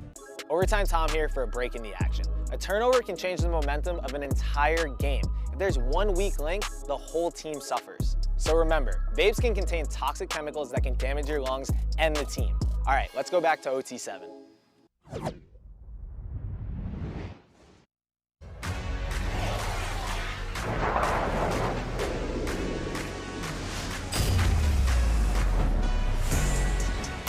And we are live in Dallas, Texas for more OT7 football. We've got the best high school players around the country competing today to figure out who will win the entire tournament, win or go home, and I could not be more excited to bring you this matchup between Legends and EPS Blaze. It is your boy, Sniper Jones, and I'm joined by my guy, Overtime Day. What's going on, my brother? Back for another with a chance to go to the semifinals. We got a great one right now, Snipe. Hey, listen, both of these teams will not disappoint, but first, we got to talk about EPS Blaze. They beat Doughboys to get here, and I feel like they're one of the best teams left. Both these teams went 2-1 in pool play. EPS Blaze just beat Doughboys, so let's not overreact to that. But I love what they have, especially on the offensive side of the ball. Their QB, Jaden O'Neal, is a 4-star from Long Beach. He has a lot of firepower on their offensive side of the ball. But on the Legends side, they can match it just as well. For the Legends, they've got Jace Nixon. He's a Northern Iowa commit. Don't sleep on certain wideouts like Santonio Isaac, Javon Boggs, excuse me. They're going to bring a lot on offense as well. I'm excited for this matchup. Both teams kind of flying under the radar when you look at some of the other teams we have here, but both these teams can make noise and do it in a hurry. Absolutely. You mentioned Jace Nixon has 3 TDs already, and he's been balling out of his mind. But on the other end, as we talked about, Jaden O'Neal is probably one of my... Oh, is he still... No way on the first play, Dave! Are you serious? Touchdown! Oh my goodness, right out of the gate, Jay. Oh my goodness. Unbelievable throw and catch. I mean, Madrid Tucker just ran right over the middle, saw a little daylight and took it to the crib. He beat one man. Both safeties were over on the other side of the hash marks. Hey, it just takes one to go to the house. That was Waddle-esque, if you don't mind me saying. Odell-esque. Odell-esque. Odell and the Giants-esque. Okay. I can't even get a game without you talking about the Knicks or the Giants. I'm just tired of it, all right? I mean, those were the glory days for me, you know? Now we get to see Jaden O'Neal, who's been amazing throughout the entire yesterday and today, being able to put perfect balls on the money. He's a 4-star quarterback with offers from Miami, Penn State, Arizona, and I know one of our own, Adam Brenneman, loves that Penn State offer right there. Ain't that right, AB? Oh, I love that, man. We got a great quarterback matchup here. Jaden O'Neal, Jace Nixon. Both these guys are really good. I think Jace Nixon, if he was 6'2", would have offers from everywhere in the country. And guys, I've seen how a big performance at OT7 can change a guy's recruitment. Jace Nixon with a big day today could completely change the trajectory of his career, getting some Power 5 offers. Absolutely, and he's slinging it right now, Dave. Now, Jaden O'Neal is, in my opinion, one of the best raw QBs that we have here. He had kind of a slow pool play day, only 5 touchdowns yesterday. But on the other hand, he has all the talent in the world. He's one of those big QBs at 6'4", 200 pounds that can just really kind of dominate a defense. If you're a defender and you're looking up and you see Jaden O'Neal there, you have to be a little nervous. Nearly got picked off right there. That was a dangerous throw snipe. Yeah, as you mentioned, Jaden O'Neal is a big guy, 6'3", 200 pounds. So he's not a small guy at all. Without pads as well, he already looks stocky, got the shoulders, got the rocket, and even though he got rushed on that play, you see like the ability to kind of maneuver with the side arm sling.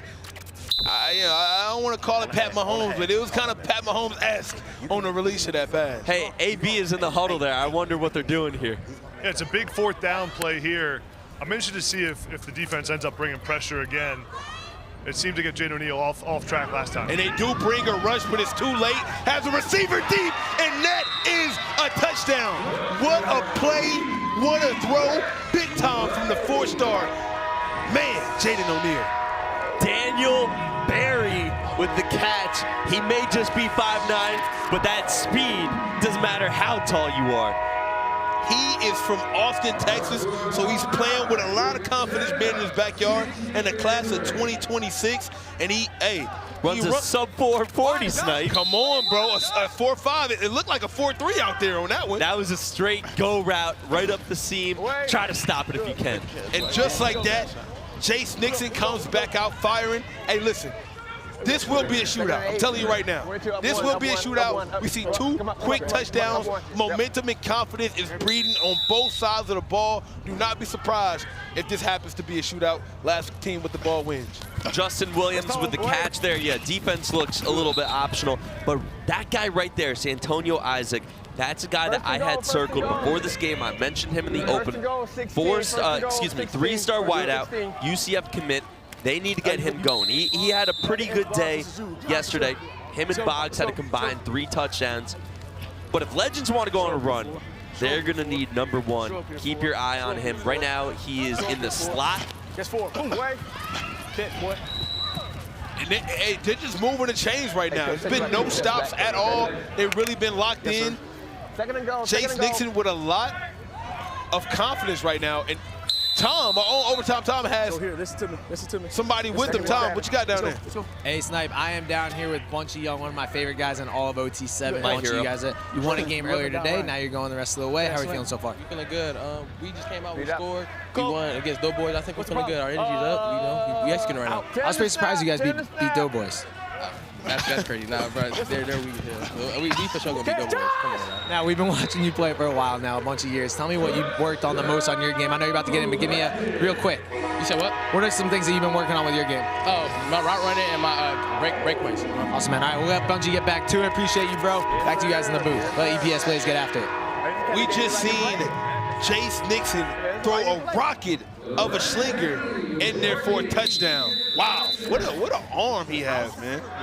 Legends loves their slants. Even on whether it's a big play, whether it's just going down the field more methodically, everything has been more underneath.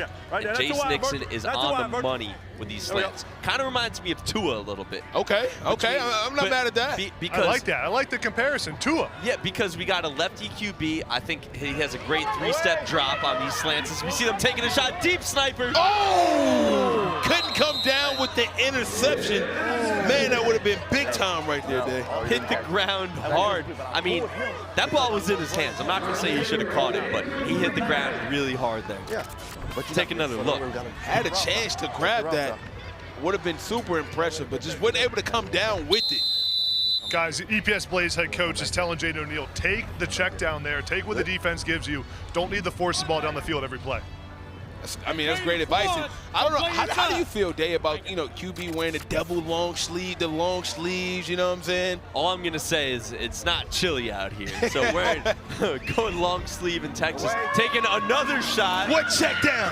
What check down? Overthrew him by an inch. It was right there, man. It was right there. I mean, I just love it. DeAnthony! What the hell you think this is? I just love that they're airing it out every single play.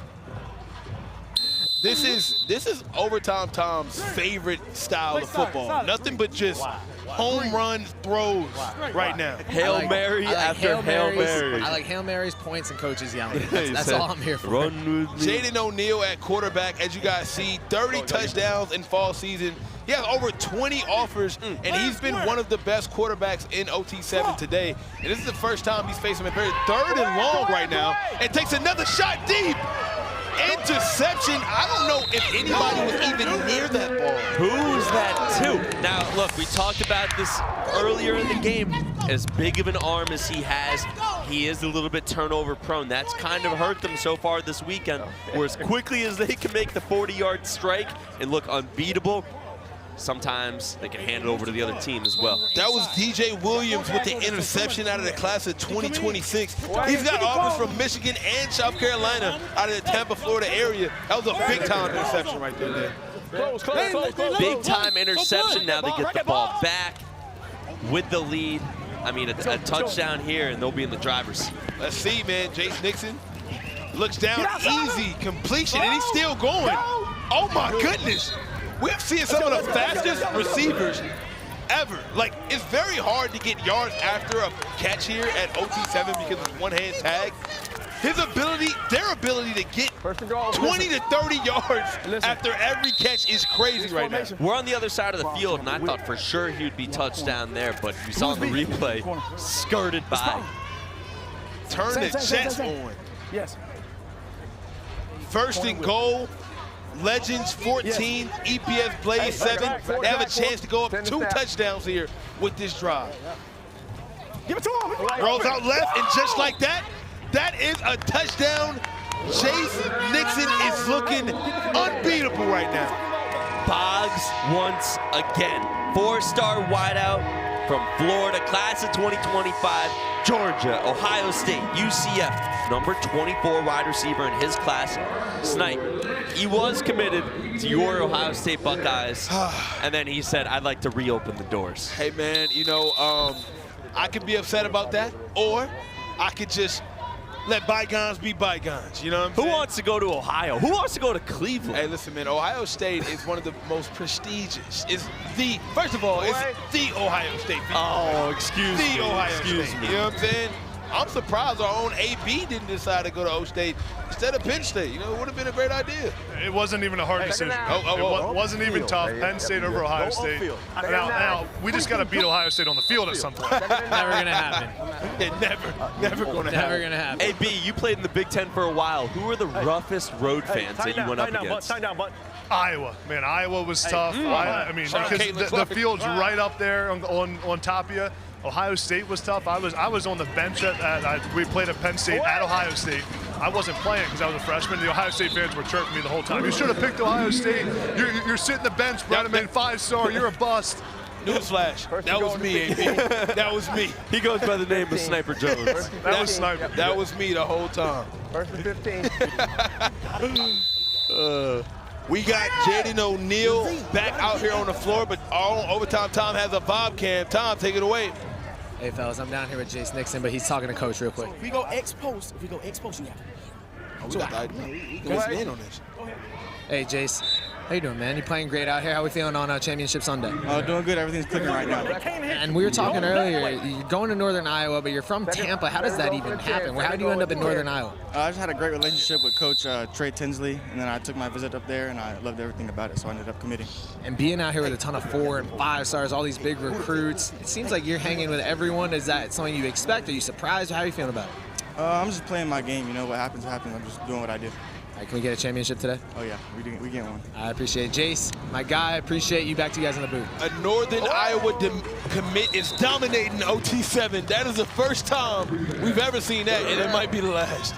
Northern Iowa has been kind of a sneaky good program, though.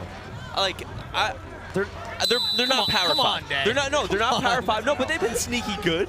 They've been sneaky good. It's not Atlantis University, I'll tell you that. It's not. It's not. I watch a lot of random college football games. I'm not going to lie. Why are you watching them, Day? This guy's a student of the game, I'm a student of the game. I'm a student of the game, Tom. Oh, goodness. We might need some new sticks over there. Jaden O'Neal just threw a bomb. Tom, all I'm saying is if you want to hit some Northern Iowa overs with me, I'm your guy.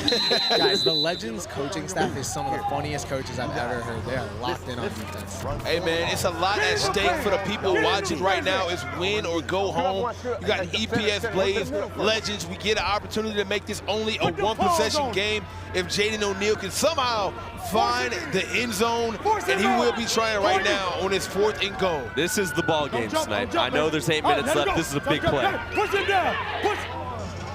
Throws it up in the air, and they could not come down with it, Dave. Too much sauce from Jaden O'Neal. You know, we see a lot of QBs here with big arms. You know, I think of what's the LSU QB who was here last year. Big arm. He looked so good when he was airing it out. In tighter spaces, it's a little bit harder for these big QBs with rocket arms. Absolutely. Yes. Unfortunately, Jaden O'Neal wasn't able to capitalize with the field possession, but now we get Jace Nixon back out on the field with all the momentum and our money. Oh, my goodness. What a shot downfield to open up the possession. Man, oh, man. Triple coverage. Look, that wasn't the smartest throw. That was the only place he could put it. Where you at, bro? I will say, nice breakaway speed there at the end. Hey, Day and Snipe, Jace kind of remind me of Micah Alejado actually last year, who was a quarterback for Defcon, Texas, and Trillion Boys, a lefty. That's a good comp. You know, I'll go with Tua because Tua's a little more advanced. But you know what? We also said last year that Micah Alejado reminded us of Tua. Yes, 100%. AB, does Jace remind? Oh my goodness, I didn't even see him back there. Touchdown. This kid is in his bag like the fries at the bottom right now. Okay, Chance the Rapper. I mean, okay, Stuart Scott. He's locked in right now. He's locked in. He makes the intermediate and underneath throws look really routine. And I know it looks easy, but we see so many QBs struggle with that. in tight windows, it doesn't matter. Look at this ball placement, Snipe. Absolutely, but I mean, the catch was tough as well. Hey, Adam, talk about how tough it is coming down with that football as you're sliding down trying to make that catch. It's the toughest catch. When the ball is low and you're running full speed, to have to drop your hips and your body all the way to the ground and then control the ball through the ground. It takes a special athlete to do it. Guys, I'll tell you what, you're talking about Jace Nixon. He looks in complete control of the offense, calm. And you mentioned it, Day, the intermediate underneath routes looks really good there, and then can also push the ball down the field without turning it over. Absolutely. Now we get to see a money drive, one of the first money drives of the game. Hey, Day, why don't you go ahead and tell the people what money drive's all about? 10 points for a touchdown, but on the flip side, defense can get 6 points for a pick, 4 points for a turnover on downs, or 10 points if it's a pick 6, aka pick 10. You get one of them a game. This is a chance for EPS Blaze to climb back in this game. A little, you know, it's a little bit late here, but this can go a long way in seeing how close they can make this one. Are you calling this money drive empty calories right now? That's what you're trying to say. You said it, not me. Nah, hey, you know, I'm just, you know, I'm just ad-libbing for you there, brother. Look. Money ain't a thing. And the Ferrari or Jaguar switching 4 lanes. Doesn't matter. And with the top down singing, money ain't a thing. Jaden O'Neal. Tom hates it when we're in the booth together. When you guys sing, it just ruins me. And we got number 6, Bunchie Young here in the slot, who started the drive off with a nice catch. He said he's been working on his route running. The child prodigy is still doing his thing. Oh my goodness, what a laser. Hey, you're right, man. This kid has an arm on him. Now, obviously, we only got half a field here, but I think he could probably throw at least 70 yards with that cannon right there. I don't think it's even a question he has the strongest arm of any QB here this weekend. Like, he's just flicking his wrist and the ball is exploding out of his hand. But, you know, if you're constantly throwing it 30, 40 yards deep, you're bound to make some mistakes that way. Hey, you live by it and you die by it. Hey, Adam, how tough is it catching footballs from guys who's constantly throwing lasers like that? Yeah, there's definitely something called a catchable throw. A quarterback that throws a ball that's not hard to come down with across the middle of the field. If a quarterback with a big arm like Jaden O'Neal fires that thing on a slant route, man, that ball may bounce right off your face mask. It's happened to me a couple times. Hey, AB, we have a 6'3" QB, big arm, big plays, also some turnovers. Jameis? I mean, I was actually thinking that earlier. He kind of looks like Jameis, just, you know, with his build and the way he throws the football, his release. You know, I think the thing with Jaden O'Neal is when you have a big arm like that, not trying to do too much, not trying to force the football. The Blaze head coach has been talking to him, just take what's in front of you. Don't try to force it down the field all the time. Unfortunately, Jameis is nice ball now on the Browns, and we need to figure out exactly what to do with him. What do you mean, unfortunately? I would take Jameis in a heartbeat. Hey, he's yours, brother. Touchdown. I love Jameis. EPS Blaze. Right when they needed it. Might be a little too late, in the words of Alex Day, but I think that's a great play. Do not pin this on me, Sniper Jones. 28-17. They can get a stop here under 3 minutes. You never know. You never know. Who knows, man? Hey, maybe, you know, Legends calls for a money drive here, even though they're up by 11, and they get a pick 10. A 2-possession game without the ball is tough sled. It's tough, man, because the clock does not stop running into the 1 minute mark. So pretty much, I mean, Legends just have to not make mistakes at this point, right? And Jace Nixon has been in control of this game the entire way, and I don't see him slipping up no time soon. Guys, you know who Jace Nixon reminds me of? Forget the lefty part of it. Bo Nix, quarterback from Oregon, who's going to play in the NFL. Just the way he maneuvers in the pocket, the way he looks around, the way he gets his playmakers the ball, he's extremely accurate. I think the Bo Nix comparison is real. AB, I'm not going to lie. Yes, sir. Come on. I don't like Bo Nix. Here we go. Here. Well, why is that? I think Bo Nix is overrated. There, I said it. Alex. I said it. I can't get how he was at Auburn out of my mind. Alex, one of the best quarterbacks in college football history. I mean, one of the most productive of all time. Won tons of games, continuously got it done in the biggest moments. That's a bad take. He just had the COVID year, so he stacked up his stats. Hey, if one of the youngest coaches in Division I history says that's Bo Nix, you know what? That's Bo Nix right there. That's Bo Nix. And once again, they've shown their ability to gain yards after the catch. Are we seeing the shiftiest receiver corps in OT7? Look, we talked about Santonio Isaac and Javen Boggs. Madrid Tucker, number 2, who just caught that there. He's been slippery all game. He's getting the ball in space and he's making plays. This is a 2025 athlete, offers from USF, UCF. To no one's surprise, he's from Fort Myers, Florida. Just under 6 feet tall. 1 minute. He's being compared to Hollywood Brown. That's great company. And guys, their coach actually just came over to me. They said he said he's one of the top shortstops in the country as well. Wow. So baseball player. He said he might be the best player in all of OT7. He is now my favorite player. Okay. We got some bias here right now. Come on. Also, Madrid Tucker is just a great name. It is. Not to mention, we talk a lot about that raw receiver corps because it is insane. With Cortez Mills, Nashawn Montgomery, Dallas Wilson. I mean, it's kind of insane. But these guys here on the Legends, they might be the most dangerous receivers after they catch the ball for sure. Legends the best team here? Nah. Are you gonna take Legends over LoPro? You're not gonna do that to me. You're not gonna. Hey, few times been around that track, so it's not gonna happen like that. Right? I think Legends has surprised a lot of people this weekend. Oh. I think they're a great team. I'm not gonna put them though in the LoPro. You don't even give them a shot to win it today? I give them a shot. They're about to go to the semifinals. Rank them. You got Raw or Legends number 2? I'm gonna take Raw number 2. Defcon, Texas, we're about to see, so I'll let you wait until. Yeah, don't spoil it. You got to stick with us. We got another game coming up after this. Don't give them too much. Come on now. I'm calling it right here. Touchdown. Jaden O'Neal. Rocky. Oh my! Look at that. Look at that placement on that. And I was wrong.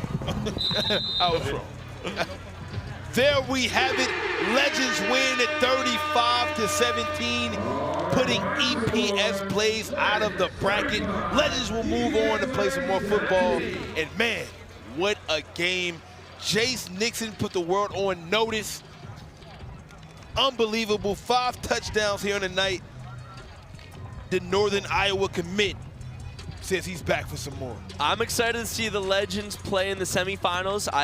I think that their type of offense can work against most defense. I'm curious to see how their defense goes against some of these better offenses, but that offense showed me a lot today. Absolutely. Jaden O'Neal had an amazing tournament. One of the still, I believe, has some of the best potential here, but unfortunately couldn't get the W. And as we see, moving on to the next round is the Legends. Thank you guys for watching. Don't go anywhere. More football coming up after this. We will see you in the next one.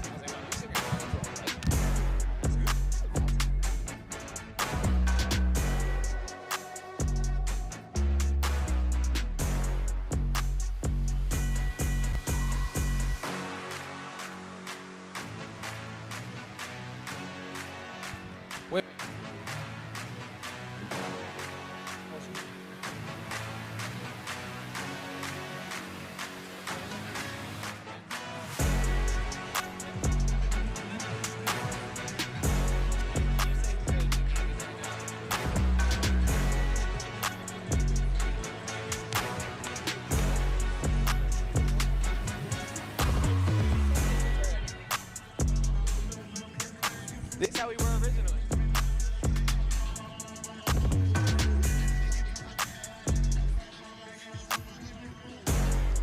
Everybody, welcome back to OT7. We're here in Dallas. We're finally sitting down. It feels good. I'm Overtime Tom. I'm joined with Adam Bredeman. Adam, how we doing, man? I'm doing great, man. We just saw a great game. Some great games today. This is awesome. It was an okay game. Well, good quarterback play. No, it was great quarterback play. Look, Jace Nixon from Legends, I think he's putting everyone on notice right now. He's putting on a great show so far. What do you think about his game? I'll say it right now. I don't know how much longer Jace Nixon will be committed to Northern Iowa. Listen, I don't mean to be disrespectful to Northern Iowa, but he's playing like a guy that can play Power 4 college football. He's a lefty. He's 5'11". I think if he just grows into that role a little bit more, keeps trusting his arm, has another good high school season, we will see him play big-time college football. Yeah, I'm not going to lie. We watched EPS Blaze a couple of times earlier this morning as well. I thought they would give Legends a game, and they really didn't. Legends looks unbelievable. They look very together. Their coaching staff is locked in. Do you give them a shot? I mean, we've seen a lot of good teams. Do you give them a shot the rest of today? I do. I think Legends has the talent around Jace Nixon as well. Madrid Tucker, who you were talking about, the baseball star who was rolling out there. I mean, that guy's got to be a 4.3 40 guy. Right. And when you have someone who can take the top off of the defense like that, helps your quarterback so much. Jace Nixon just needs to keep playing well. Defense needs to get some stops. I think they got a chance. Awesome, and we got a lot of great teams here. We're checking out the bracket right now. Here you see a lot of good teams facing off. You got Raw Miami already advanced to the semis, LoPro and Legends as well. And right now we are gonna find out when Grand Elite and Defcon Texas play who will get that final spot in the Final Four. Sorry, the Elite Eight, I should say. And we've seen a lot of great teams, as I mentioned, but is there anyone specifically that's standing out to you right now that you're looking to see? I mean, we talked about it. We saw them already. Yesterday, called their game Defcon Texas. I think they looked really good. Their quarterback, Chad Warner, 6'3", big arm, guy that can push the ball down the field, but also takes care of it. Takes care of the football, gets it out quickly. I like Defcon. I love it. We're about to see them right now. Let's check it out. Day, take it away, man. Let's do it.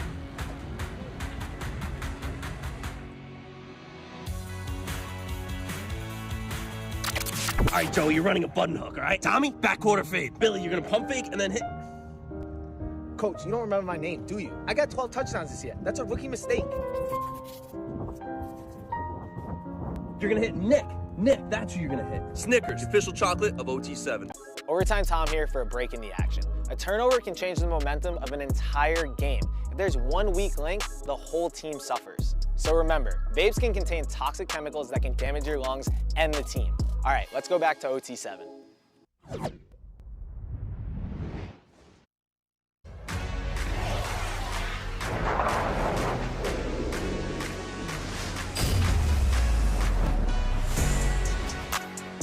How do you do? Welcome to bracket play of Week 1 OT7 Season 3 from Dallas, Texas. Defcon Texas and Grand Elite face off with a chance to go to the semifinals and face off against Raw Miami.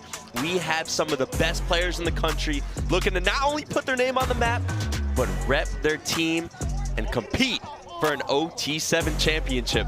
I'm your man, Alex Overtime Day, joined by my guy, Overtime Kieran. How are we today? I'm doing great today, man. We're having a good day. It's a beautiful day in the greatest state ever, the beautiful state of Texas, and we're looking at two Texas teams about to step onto the football field. We got Grand Elite taking on Defcon Texas. Grand Elite based out of the Dallas area, and Defcon Texas based out of the San Antonio area. A real battle here, real rivalries right here. Grand Elite, notable alumni. They've got Alex Orji, Evan Stewart, the 5-star wide receiver extraordinaire, and they have some extremely talented players to watch today. They got the Stricklands. They also have Keelan Russell, who we're going to talk about a little bit later. On the flip side, we have Defcon Texas, an extremely solid team led by one of the most underrated quarterbacks in the country, Chad Warner. I don't understand how this man doesn't have more offers. He needs more offers. Schools offer this kid. He's an absolute stud. They went undefeated in bracket play. They missed the OT7 championship last year, but that is not telling of how talented they are. And you got to watch out for one guy, Keyshawn Henderson. He's going to have a raccoon hat out there, and he's going to be mossing your favorite DBs. This is going to be a matchup to watch today. Grand Elite knocked off 97 Octane to get to this point. Defcon Texas had a bye. This is for a chance to go to the semifinals and face off against a very good Raw Miami team. I'm excited for this matchup. I'm also excited to hear one of the most biased broadcasters I know, Kieran Hickey Sample, because we have a matchup of two Texas teams. It's two Texas teams in your hometown city of Dallas, Texas. It is in my hometown city, and multiple kids from the high school that I went to are on the field today. I love both of these teams, though. Defcon Texas, they represented when Grand Elite wasn't there. Grand Elite, they represent my hometown. I have to be a little biased. I'm sorry, guys. I'm going to be a little biased, but listen, this is good football. Good football is good football. I don't care who's playing. I'm going to respect it. Chad Warner and Defcon Texas are starting with the ball. You hear the horn, and Kieran, we are underway. That's Jalen Cooper with the first catch of the game. Easy, nice little completion. Both of these teams in white. A little T for you, Dave. Why are they all in white? Defcon is in white right now because they are the home team. They didn't want to switch their jerseys, and Grand Elite didn't bring any different jerseys. So Defcon said, screw it. We're wearing white. Y'all can't make us switch. As an automatic loss for Grand we are Elite. bound to make a mistake here with numbers. It might be a little bit difficult for us, so bear with us, guys, if you're watching in the chat. Defcon, they have the red accents. Grand Elite, they have the black accents, except for the one player on Grand Elite who has Ohio State sleeves. That's Christian Kent with the catch. Karen, talk to me about Chad Warner. We've both been super impressed with him. He only has one offer right now from Grambling State, class of 2025, but he's looked great so far this weekend. It's very confusing that he only has one offer. He plays in one of the biggest, best programs in the state of Texas, and he drops dimes on the back shoulder just like that. Almost caught. almost brought in. I mean, he's just calm, cool, collected, a very composed quarterback. You like how I used all those C's. It was smooth. Alliteration. It was smooth. A little alliteration for you. But no, Chad Warner is an absolute stud. He plays at Cibolo Steele High School. He puts up nothing but numbers. I don't understand why the kid doesn't have more offers. And when he comes out here and plays for Defcon Texas, they compete in every tournament that they're in. Adam, you've seen Chad play a couple games so far this weekend. What stood out to you most about him? I love what I've seen out of his game. He's got a huge arm. He also looks the part, right? Everything you want in a pro-style quarterback. He's long, he's athletic, he can move in the pocket. Guys, we were talking about the white-on-white combination down here and how it's tough on the broadcasters. How about it being tough on the quarterback? I mean, I'm standing right here, and you're at the quarterback position. You can't see who's on defense, who's on offense. It's a big blur around there. I mean, it's going to be hard on Chad Warner to decipher who's on defense, where's his safety, and where's his receivers. I think you got to look for the red nameplates or the man with the raccoon hat, Keyshawn Henderson, who I have a feeling we're going to see soon.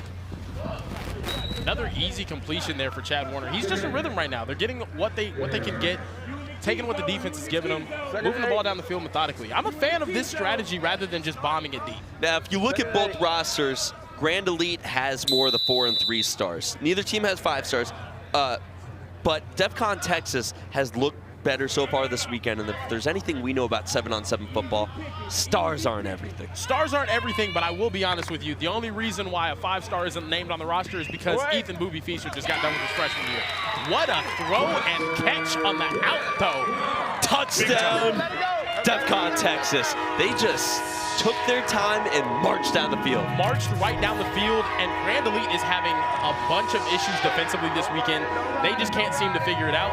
Defcon Texas moves the ball right down the field. Welcome in the other member of our broadcast team, Overtime Tom, who's down there with Grand Elite. What's going on, Tom? Hey, fellas, I love it down here. And you know what? I'm happy that Defcon Texas scored because now we get to see Booby Feaster, the prodigy, the freshman who had over 24 offers before he even entered high school. Now he's got over 40. I can't wait to see what Grand Elite's going to do on offense. Keep your eye on number 5. That is Booby Feaster. He had an unbelievable day yesterday in pool play, making 2, not 1, but 2 one-handed catches in the end zone. I mean, maybe the most impressive athlete we've seen out here? Definitely one of the most impressive athletes, not only out here, one of the most impressive athletes I've ever seen at his age. I've known about the kid since he was in 7th grade when people started talking about Booby Feaster in the Dallas area. He is an absolute stud. He's huge, and he's also got extremely quick feet and the ability to start and stop on a dime. And don't forget, had 24 offers before he got to high school. Exactly, and that's what I'm saying. They don't have a 5-star on paper because they don't rank freshmen. If they did, Booby Feaster would be a 5-star plus on every single recruit. He might be the first 7-star we ever get. Honestly, if there was a, exactly. If there was a 7-star recruit, it would be Booby Feaster. Has USC, LSU, Texas, ASU. Stacked. All of those teams. And I gotta be honest though, I'm very happy right now. A little more biased. The quarterback of my high school is playing right now. Keelan Russell, we didn't get to see him yesterday. He was on a visit down at Texas A&M. Hopefully he doesn't go to that school. But, you know, he was down on a visit at Texas A&M, and he's got on the Dallas Mavericks Luka jersey. Unfortunately, an incompletion right there. And a slow start for Grand Elite as Defcon Texas starting to move the ball early. Keelan Russell, 4-star SMU commit. It's surprising he's committed to SMU. It is surprising. I know they're going Power 5 now. But listen, the thing about Keelan Russell is he won the state championship as a sophomore, won the state championship as a junior this past year. He was a relatively underrated prospect, and all he's done this offseason is go to camps and outperform some of the best quarterbacks in the country. He has gone from ranked behind, like outside of the top 350 to now ranked inside of the top 70. Chad Warner taking a shot for Keyshawn Henderson, a little bit out of bounds. So just a reminder, we have a 20-minute running clock here at OT7. Possession starts at the 10-yard line. So 5 minutes into this game, Defcon Texas has a chance to go up 2 scores. We've seen in most of these games, if you go down 2 scores, that's tough in a 20-minute game. It is very tough. Big possession here. Yeah, unless you're Grand Elite, who did it earlier today, though. Grand Elite was down 21-7. It was before we were on air. They ended up coming back. They had a money drive touchdown, and then Keelan Russell threw an absolute dart to none other than Booby Feaster to get another touchdown. That's Christian Kent again. He's a running back, but they're feeding him, and he's getting open at will. 34. A lot of these running backs against, you know, maybe some of the bigger DBs, linebackers, he's getting separation. And Defcon's just slowly, methodically moving the ball downfield. It's not the most exciting brand of football, even though they took that shot to Keyshawn. It's just they're just doing what they're supposed to be doing. And Grand Elite has struggled on defense this entire tournament. 3rd and 6 here for Defcon, Texas. I think Henderson's lined up off sides a little bit there. They got away with one. Did look like he was lined up offside. Yeah, the old Kadarius Toney. Yeah. Shots fired. Speaking of Toney's, man, I'm so upset Malachi Toney's out of this tournament now. He had such a good tournament, but Hellstar just could not buy a win. They couldn't do anything. That was one of the more angsty matchups of the weekend. That game was pretty tense at the end. I was bummed I wasn't on the broadcast for that one, but I was enjoying watching from the sidelines. Yeah, no, we were both down there. Things were getting a little chippy. That's Christian Kent again, just feeding him. Adam, and I wonder what you're seeing down there from Chad. Dude, he's just so calm and composed. He's just taking what the defense is giving him. What are you seeing down there? I love what I see. I mean, you just said it, Kieran. He's composed, he's controlled, he's calm under any kind of pressure or intensity. Right here, though, I think you got to try to get your best player, Keyshawn Henderson, involved. On the red zone, he's long, he's athletic. Get him the ball in the back of the end zone here. Here he is. We got a flag on the play as well. We'll see what that is. As we wait for that, Keyshawn Henderson, though, Kieran. Dude, he's the 7th ranked wide receiver in his class, but he's a high school quarterback. He is every bit that level of athlete. He's that level of athlete. Like, you know, whenever you're at a school that's maybe not like the craziest, most talented school ever, and the best player on the team plays quarterback, you know, if you played high school football in any level, you know that. When I was in high school, I played at Duncanville. Duncanville was trash. We had our state champion 100-meter like track guy as our quarterback, just because he was the best athlete on the team. That is what Keyshawn Henderson is. Not saying his team's bad, but he is just the most special athlete on that team, and you have to have the ball in his hands every single play. He's at the top of your screen right now. Down at the 1. Yesterday, we saw Keyshawn Henderson catch a touchdown. We saw Keyshawn Henderson throw for a touchdown. We saw him play cornerback. We saw him play safety. He'll paint your fence. He'll walk your dog. Yeah, he'll do everything. He'll babysit for your younger sibling. He does it all. He is the definition of a utility guy, 100%. And he's elite everywhere too. He got in the game, played quarterback for a drive, and a touchdown. Touchdown, Keyshawn Henderson. If you ask, you shall receive. And he's over there playing peekaboo with the baby binky in his mouth. What is going on right now? The raccoon hat and the binky is just an absurd combo.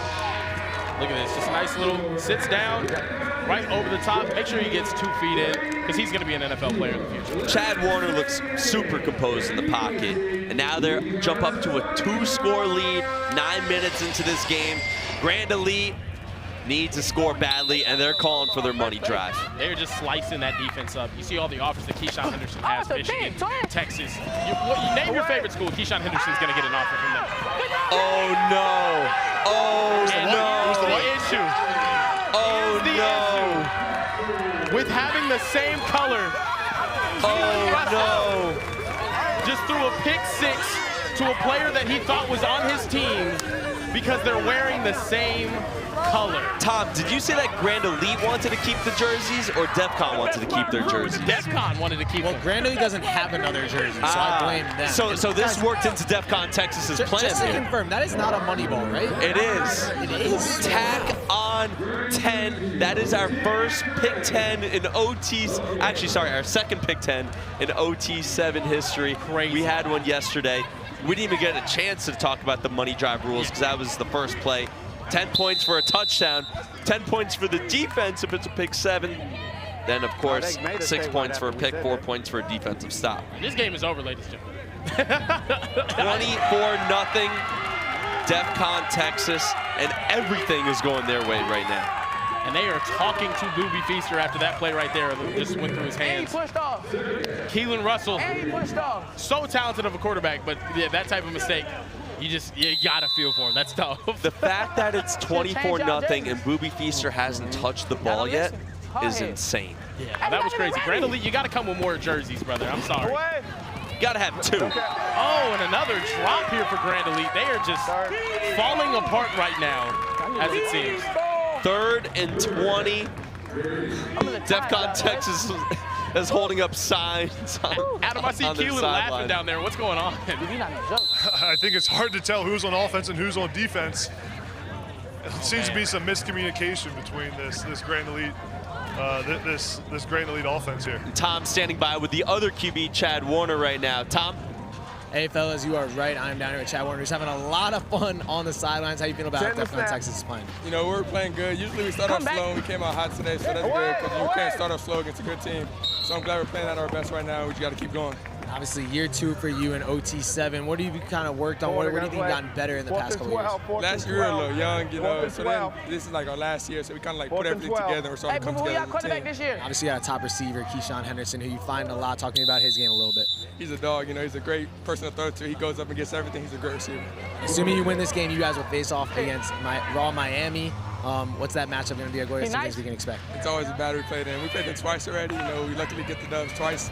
You know, so it's going to be a great game, great matchup. It's going to be a whole lot of fun. And it's on NFL Network, too. So we're going to be lit.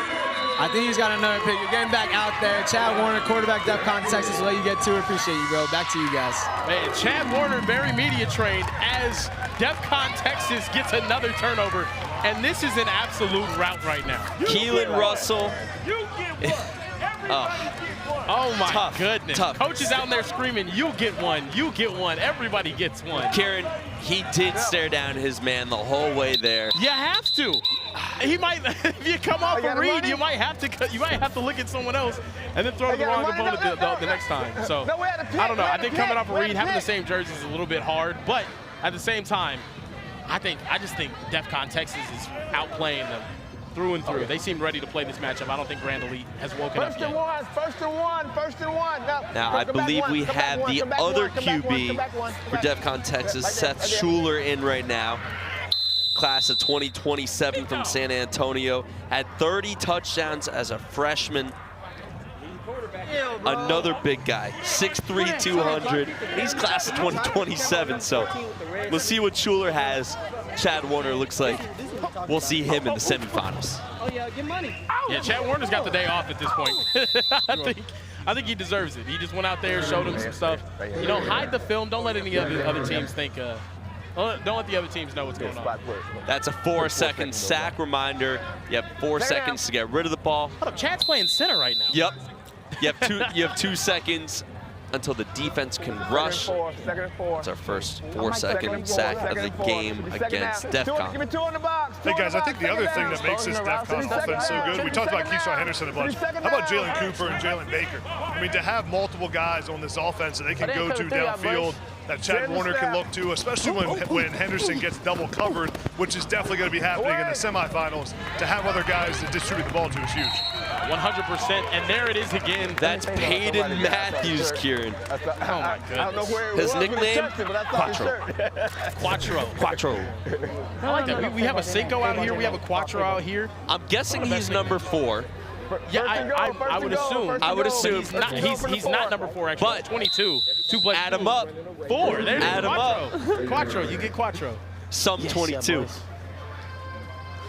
First. I see y'all checking in the chat right now. I want to know, you know, if you're Grand Elite, how do you get back in this game?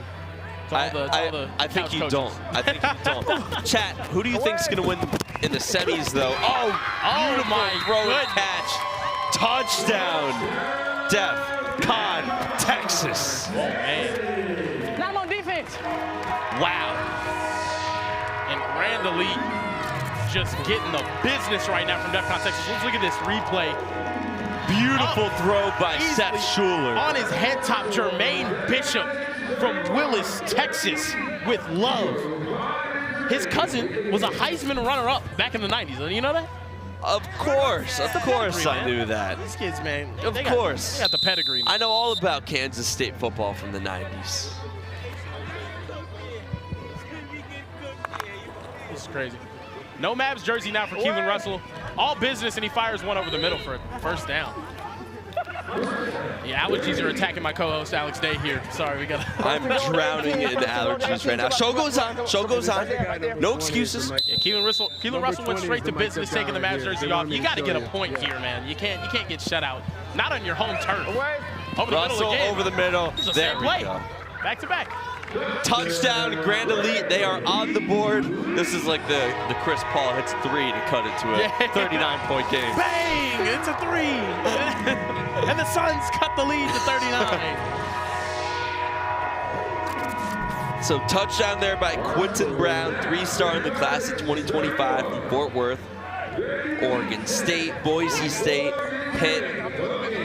Chad, I want to know what you guys think. Does Defcon have a shot to beat Raw Miami here, or beat LoPro or Legends? Now, speaking of LoPro, I think Overtime Tom is standing by with LoPro right now. What's going on, Tom? Hey, fellas, I have the whole LoPro squad here sitting in the throne getting ready to go, but I'm here with my man, Davin. How are we feeling? You guys got a game coming up in a little bit. I'm feeling good. I'm feeling good. We're doing good as a team. We're working well together, but, you know, we just got to lock in for our next game. Because they're a good team, not already nobody. You think Legends is a good team? Yeah, they work well together. I think I haven't really seen that much of them, but they're a good team, and we just got to work well together. I feel like we could beat them. What do you think about your quarterback, Mikey Eugenio, over there? Absolute unit. Look at him. Look at him. Hey, put the camera in Michael real quick. Look at him. Hey, come here, Michael. Come here, Michael. Michael, come here. Absolute beast. Best in the nation. And the whole squad's here sitting on the throne. Just chilling, just getting ready to go. Hey, we locked in. We locked in. Yeah. Can I get a score prediction for LoPro versus Legends? 10 to snap. 10 to snap. I did not cuss. I say 21-14. Does that sound right, Micah? Does that sound like the right score? Maybe 28-14. Is there any other team that you guys are worried about out here? I mean, every team is good, really. Sure. You gotta stop lying to me all the time. I'm not lying. I gotta watch what I say on the mic. All right, back to you guys. LoPro ready to go. All right, now, Tom, I need you to ask him, now that you aren't on Vibecam, what he actually thinks, and then report back to us. Tom's got Micah in so much trouble, it seems like, from last season, man. I don't know what's going on.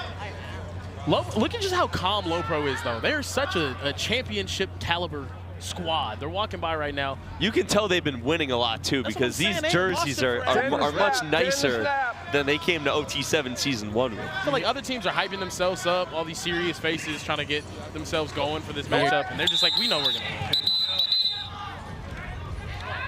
Okay. It's so hard to beat them, too, especially with Micah playing that well. Flip it. 31-7 as the clock ticks down. 90 seconds remaining. I gotta say, the way LoPro is walking past us right now, they're so calm. I could never pick against them. I could never. And the craziest thing is they look so intimidating at such a small size. No talking. It's crazy. Straight business. Grand Elite gets their first stop, I think, of the weekend. And now hits Brock Boyd. What a move from Brock Boyd right there. That's your boy, Brock Boyd. Yeah, Brock Boyd, man. If you guys know, South Lake Carroll, you know, high school powerhouse out here. Produced Quinn Ewers, produced Blaine Gabbert, a lot of Kenny Hill, a bunch of other quarterbacks. Chase Daniel, you know, he's one of the wide receivers out there. Ooh. There's Booby Feaster with probably his 19th touchdown of the weekend. Beautiful throw. To cut the lead. Look, this game's been over for a while, but that was a great throw there by Russell. It looks like 31-14 is going to be the final, but that's one of the prettier throws of the day. Yeah. Tight window. Very pretty throw right there from Keelan Russell. Just took way too long to get the momentum going, and after they threw a pick on that money drive, it was curtains. Yeah. It was just you can't do anything about it. Keelan's looking at me right now. Guys, Keelan Russell came over and said it was the Mavericks jersey. He should have never worn it. Wait, he's coming over right now. He said it was the Mavericks jersey?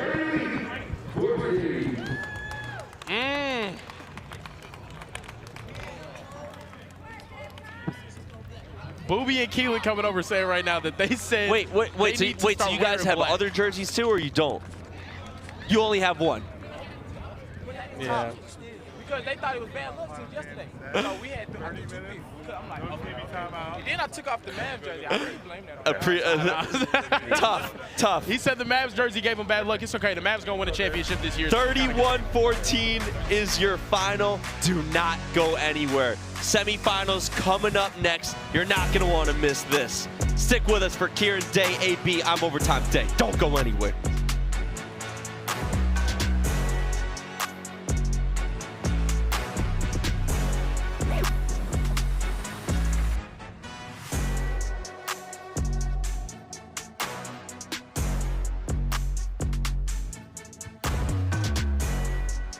What a game we just seen. Defcon, Texas got the W in one of the most bizarre games I've ever seen. Tom, the same jerseys is crazy. Like, just go shirts and skins. Like, it's just at that point. Honestly, like, I hope they're watching. That was dumb.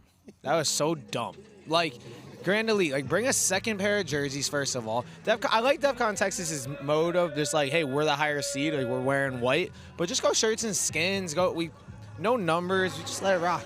We literally seen Keelan Russell throw an interception because he literally thought that the defender was his own receiver. Yeah. And when he threw it, he was just like, yeah, just not the smartest thing in the world. LoPro would never do that. They would not do that. Speaking of LoPro, they playing up next. But Grand Elite, Defcon Texas, good game. More importantly, Defcon Texas is showing that they're better than a lot of teams expected. 100%, 100%. We're gonna check out the bracket, I think, here as we got our final 4 teams ready to get things going. We're about to watch LoPro versus Legends, which I think should be a pretty good game. Kind of similar teams, good offenses. And on the other side, you see Raw Miami versus Defcon Texas and Snipe. I gotta know these two. Who do you think's going to the finals? Who do you think we got? I'm going LoPro Raw.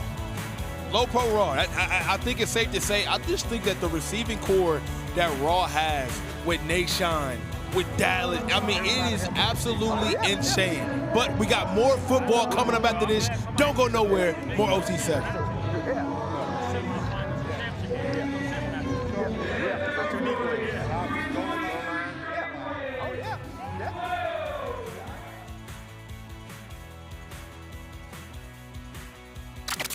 After review, the ruling on the field stands. Clean catch. First down. Yeah, I don't know about that one. Follow me on IG, so clean catch. Gotta remember to turn your mic off. That's a rookie mistake. Snickers, official chocolate of OT7. Overtime Tom here for a break in the action. A turnover can change the momentum of an entire game. If there's one weak link, the whole team suffers. So remember, vapes can contain toxic chemicals that can damage your lungs and the team. All right, let's go back to OT7.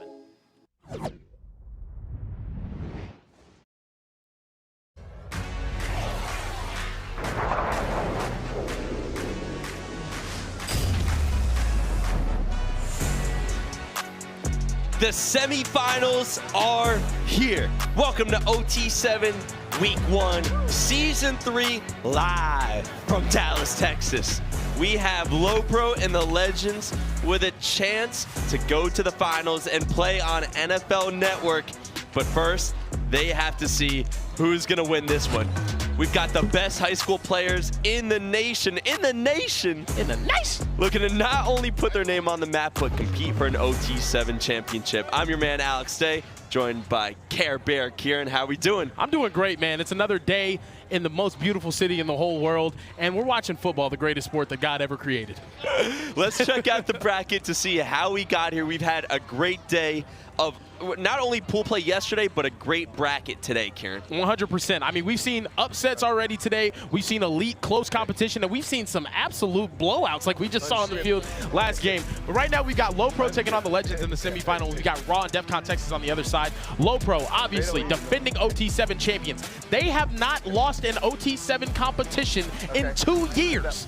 Will we see them continue the trend here today against a very talented Legends team that might be actually showing exactly what everyone says they are outside of this competition?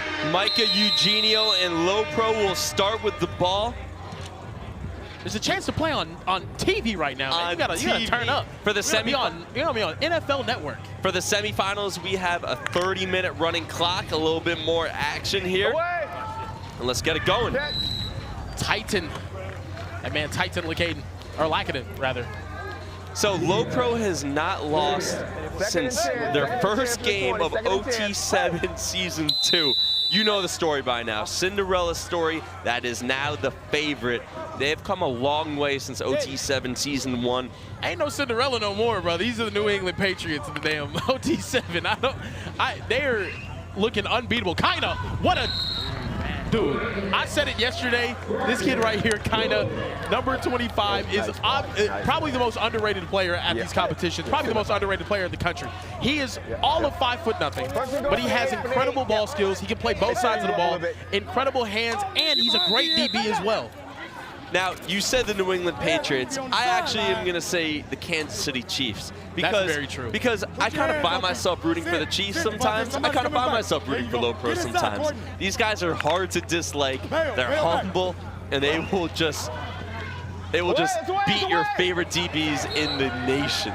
That one a little too far out of bounds there. And that was super close too. And you're right though, Micah might just be the Patrick Mahomes of OT7. Is that what his comp is? He's way better. Way better. You hear the third member of our broadcast team, Overtime Tom, who was just hanging out with them on the subway throwing a little bit earlier. Tom, they seem pretty relaxed before the game. Yeah, man, I think it all comes from Micah, of course, and then their head coach, Coach John. They both are super chill. They got no worries at all in the world, and it helps them every single game. So LoPro only has 3 players with 3 stars, 1 player with 4 stars as Eugenio goes over the middle.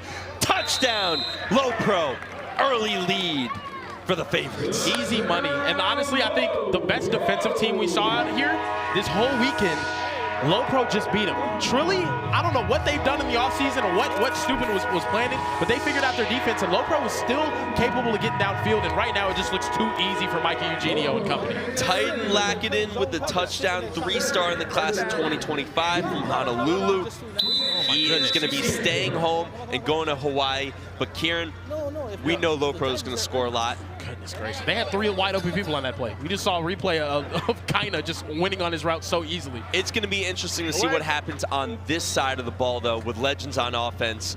Their QB, the future Northern Iowa commit. Listen, Jace Nixon has been really, really solid. He has been nails. I don't think we've talked about him enough. Legends have gone out here and just won and won and won and won, and he has been a part of the reason why. And let's talk about his weapons on the outside. Javon Boggs, absolute dog. Santonio Isaac, absolute dog. He's got Ryan Matulovic, absolute dog. He has dudes. Look at Matulovic right here with the catch.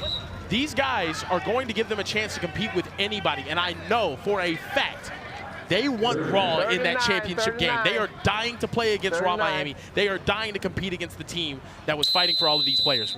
They're not necessarily a big play offense, but I think of all the teams we've seen here, they run the best slants, maybe other than LoPro, than any team here. I was going to say LoPro might have something to say about it, but let's toss down to Adam down there. Adam, what do you see with the Legends offense and Jace Nixon? There we go, a slant to the house right there. Javon Boggs, 4-star wideout, reservation for 7. You see a touchdown right there is what you see. Excuse me, that's Ryan Matulovic, not Javon Boggs. My fault on that, Kieran. It's all good, it's all good. I just electric playmakers in space. And the thing that I think the Legends have more than other teams is their yards after catch ability is crazy.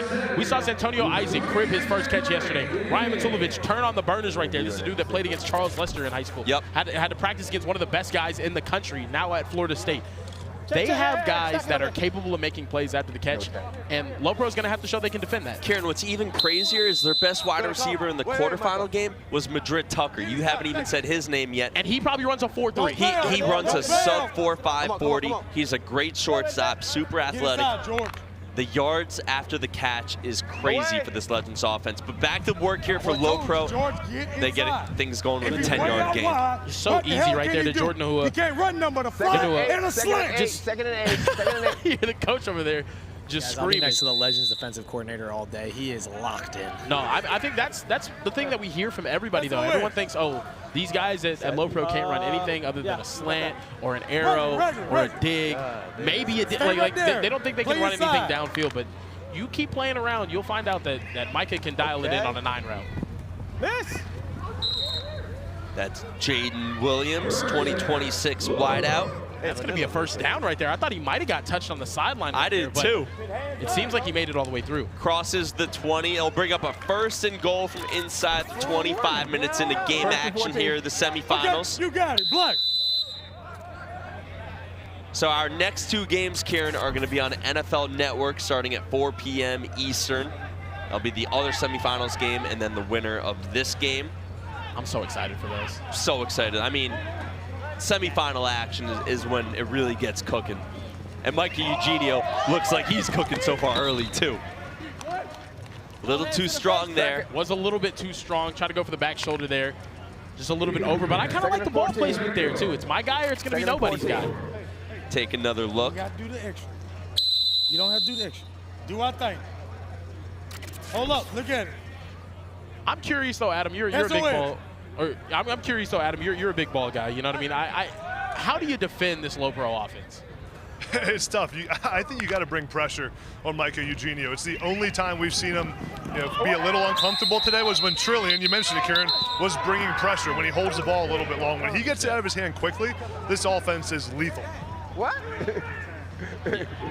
No, I agree. The only time that we've seen him in trouble is when teams bring pressure. It seems like he doesn't really make the play. Like the extension of the plays isn't really there for him. But maybe he can show that later on, because I know there are teams that are going to be bringing pressure. And right now is the time, in my opinion. Absolutely, absolutely. I mean, look, this LoPro offense runs completely on reads. They only have a couple plays. They understand leverage better than any other team. It's all about winning at the line, the first move. If they don't get open immediately, and there's a flag right there. There was a lot of contact on that play. Yeah, that was a hold. That was a hold all day. Yeah, it seems like there was a lot of contact on that play. He's right there. Pass interference on the defense. Half distance to the goal. Got to be an automatic first down. 7-yard line. The 7-yard line. First and goal to 7. Yeah, that was a clear hold, man. First and goal to 7. First and goal to 7. You should not have made this call. His whole jersey's getting tugged on. Great call, but I will say I get what coach is saying, that the ref that was the right ref. I don't care how bad and egregious the foul is. The right ref better be making that call. Don't call that from across the field. Right. I don't care if he punched him in the face, bro. You better call it right. First and goal for Eugenio. Escapes the rush. Touchdown. I was wrong, Dave. You guys had to blitz him. He can extend the play. Maybe that wasn't the move, man. I don't know. The spin out and the touchdown. LoPro back on top. Anthony Hickman with the touchdown. Come on, man. That's too easy. Hey, guys, when you're going against a good quarterback, if you bring pressure, it better get home, or else Mike Eugenio does that. Rolls out, finds his big tight end, Anthony Hickman. You know I love a good tight end touchdown down here, baby. Let's go. 6'3", 220. Sorry, Tom, go on. Adam would be too big to be on LoPro. 100% too big to be on LoPro. 100%. I think I'd fit in pretty well on LoPro. The fact Jet Washington's on the team kind of makes it a little different, though. I don't know. Jet being 6'4" on a team like LoPro is just crazy. He looks like an alien out there. Guys, Jet Washington makes me feel small down here, and I'm 6'4". It's crazy. I feel short right now. Jet Washington, if you've been watching this whole weekend, you've probably heard the late Kobe Bryant's nephew. Pretty awesome. He is now playing center field here for LoPro, and he had a huge pick in yesterday's game. Kieran, we haven't seen LoPro since pool play yesterday. I'm still buzzing about that game. I wasn't on the call for it, but in their game against California Power, to stay undefeated, they flip the field with only 4 minutes left.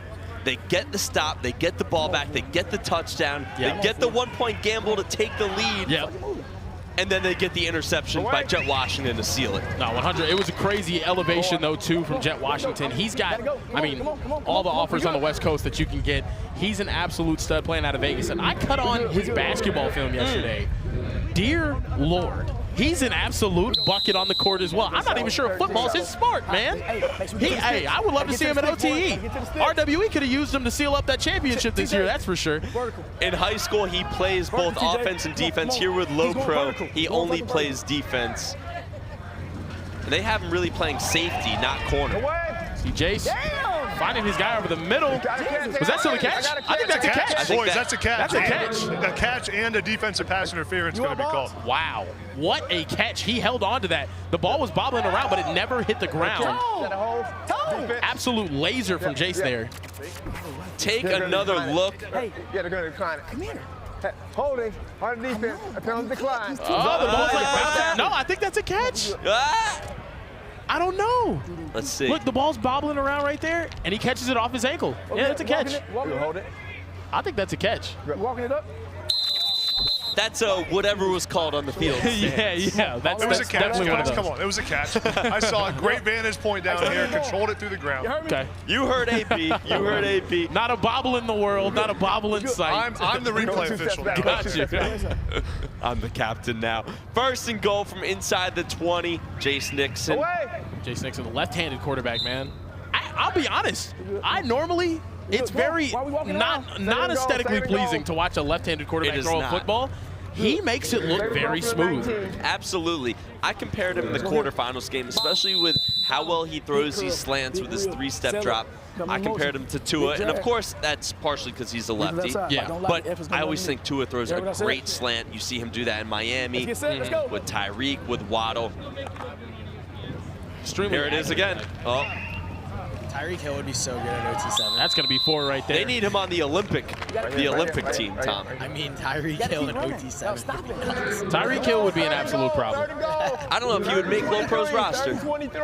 Actually, he's been great. The problem is the field's almost too short for him. I'm trying to remember. Did we see Zach Branch the first year of OT7 out there in Vegas? He came and watched. I don't think he played. He came and watched. Yeah, he came and watched last year in the booth. And year one. And he was here both, but he didn't play. Oh yeah, no. If he would have played, I think you would have got to see the closest thing to Tyreek Hill. That kid is an electric playmaker. Shout out to Zach Branch over at USC. Had a kickoff return, a punt return his freshman season. Let's see what Jason's got here though. Pumps once, throws to the corner, little too long. Flag on the play though. That's going to be a flag, but LoPro's going to argue if it was uncatchable. And I think they're going to say it was a hold anyway. Oh, now they're saying uncatch? No, he's saying it was a hold.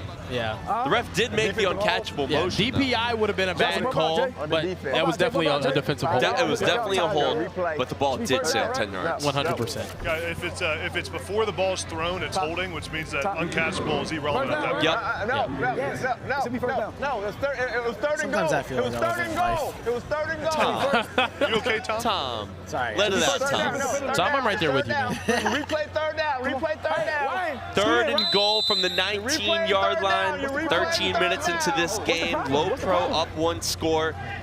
Big chance here for the Legends to tie it up. The chat saying no flag. Trying to see.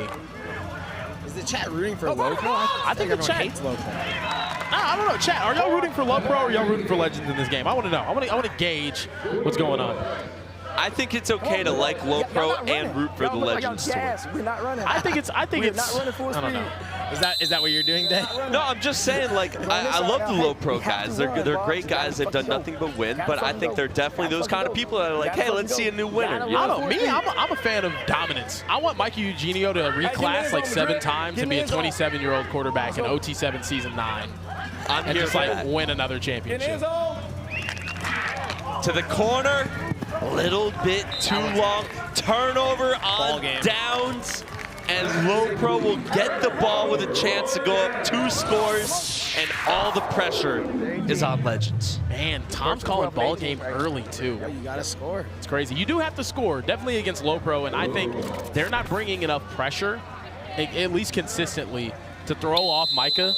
And I think right now, he's just kind of getting whatever he wants on offense. Just a reminder, the winner of this game will play in the finals on NFL Network.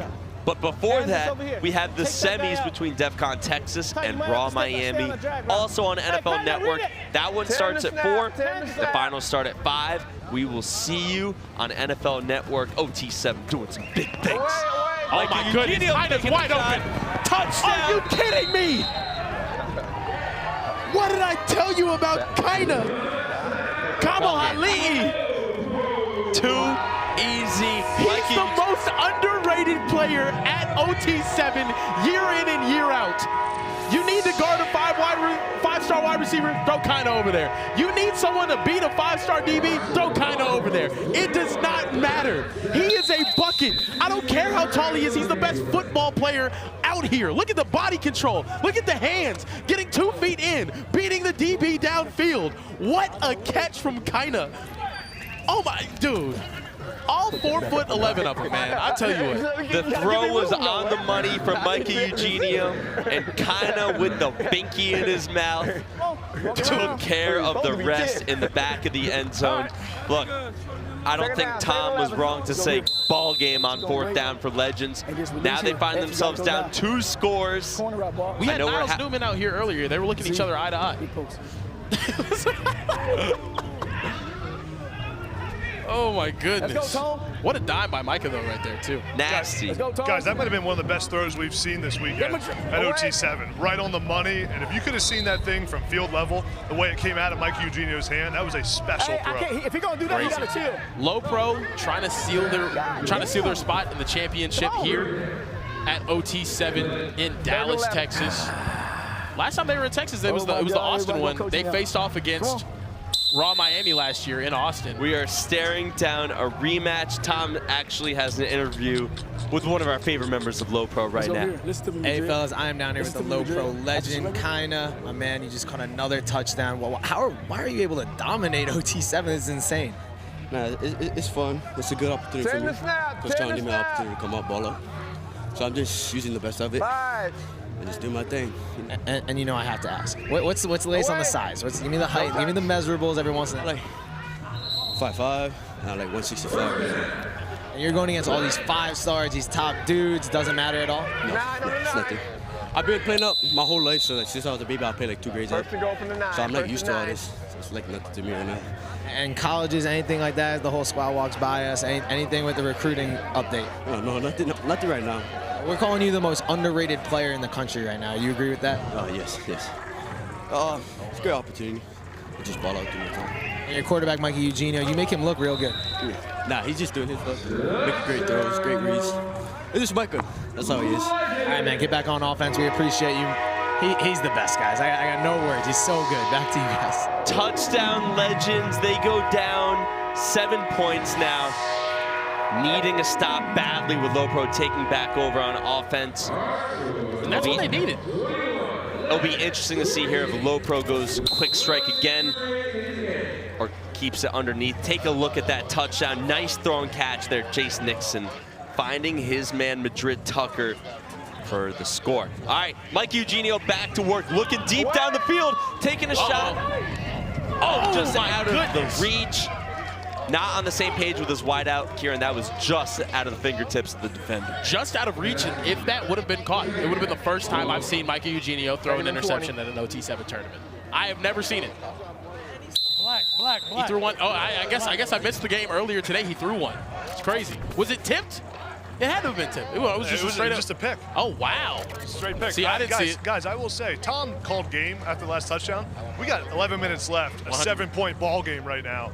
It's very much a ball game if Legends get off the field right now. And both money balls are still in play. You're right. Super respectful of LoPro to keep it close for our viewers. Try to put on a good show for the rest of the ratings. That was straps. That was a good defensive play right there, though, too. That will bring up 3rd and 20 from the 10-yard line. Look, I said to start this game, it would be so much about Legends on offense keeping up.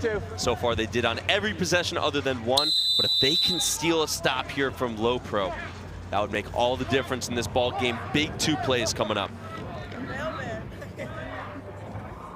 Gotta have it down right here, though. 3rd and 22.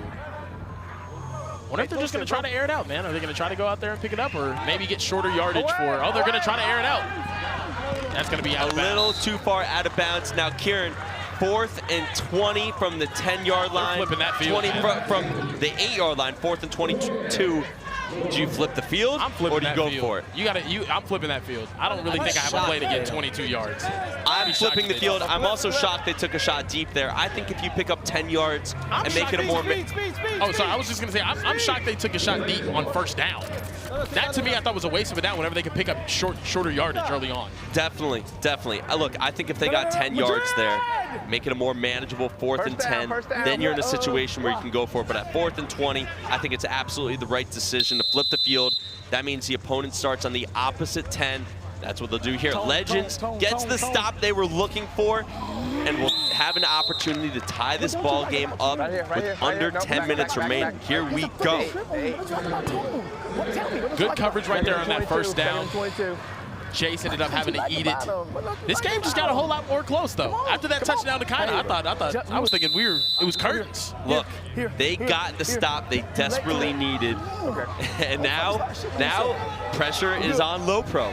And this pressure is on LoPro. This is first. A lot of pressure is on, I think, both these teams right now. It's a shot to play on NFL Network. You're trying to go to the championship out here in Dallas. Madrid Tucker. Go score, Madrid! and he gets touchdown just outside the 10-yard line. It will be 1st and goal from the 11. Madrid Tucker, game-breaking speed. That's how you use your athletes in space. One thing about LoPro is they're not going to be able to run with you the entire game. They're really good at defending in short areas, maybe making plays on the ball, but in a situation like that, you end up isolating Madrid Tucker on a linebacker, you run him across the field, and now all he has to do is use that 4.3 speed to get upfield. 2025 from Fort Myers being compared to Hollywood Brown. And it'll be 1st and goal here for the Legends. 4 seconds, no. That was a long 4 seconds. That was a long 4 seconds. I think both these quarterbacks get a long 4 seconds. Guys, having a guy like Jet Washington back there at safety at 6'4", he doesn't always need to cover the whole field, but just his presence back there changes everything for the quarterback because he's so long and rangy, and his long arms able to knock down passes back there. Here. Hey, listen, why? Come in motion. It will be 2nd and goal from the 11-yard line. Drag across. If you're going to come here and go there. Who are you looking at here, Kieran, if you're Legends? If I'm Legends, I'm trying to get the ball to Javon Boggs. I think Javon Boggs, he's making tough contested catches the entire time. You're going to see him on the top of your screen right here, number 3. I'm looking for him. Oh, yeah, Javon. Sorry, my fault. Javon Boggs. That's also Madrid Tucker in motion right now. He had that big play to start this drive off. Oh, hold? No flag. Kind of over there playing defense, man. That was intended for Santonio Isaac. We saw this happen last year. Pull it all the way back. That ain't even defense. Make him move his feet. Let's go. I think Coach. Coach, modify. Come on. How about an instant replay based on what you see, showed on the big screen, and if 1 out of 3 referee says okay, then we change it. I think you should get to fight a ref every single game. Let's do that. Let's do that. Get Big E first. If I got once I knock him out, it's over. Nixon rolls. Incomplete. And I'll be honest, I'm surprised there's no flag there. I'm surprised there's no flag there. I thought there should have been a flag on 2nd down. The jersey is getting tugged hard while he's in and out of his break. Now, should he have caught it? For sure. At the same time, though, I'm surprised there was no flag. The jersey was getting tugged right in the face of the referee. This is a massive play in this ball game. That don't change how you run. The run you're doing, come on. You got to feel like this is game right here. You got to be able to move their feet, making plays. I got no problem with little hands, a hand action at line. Touchdown! Legends! Tie ball game. Santonio Isaac. Santonio Isaac in the end zone on a gotta have it down for the Legends, and they are right back into this game. It is tied up with 6 minutes to go. We got to see what LoPro can do right here. New ball game.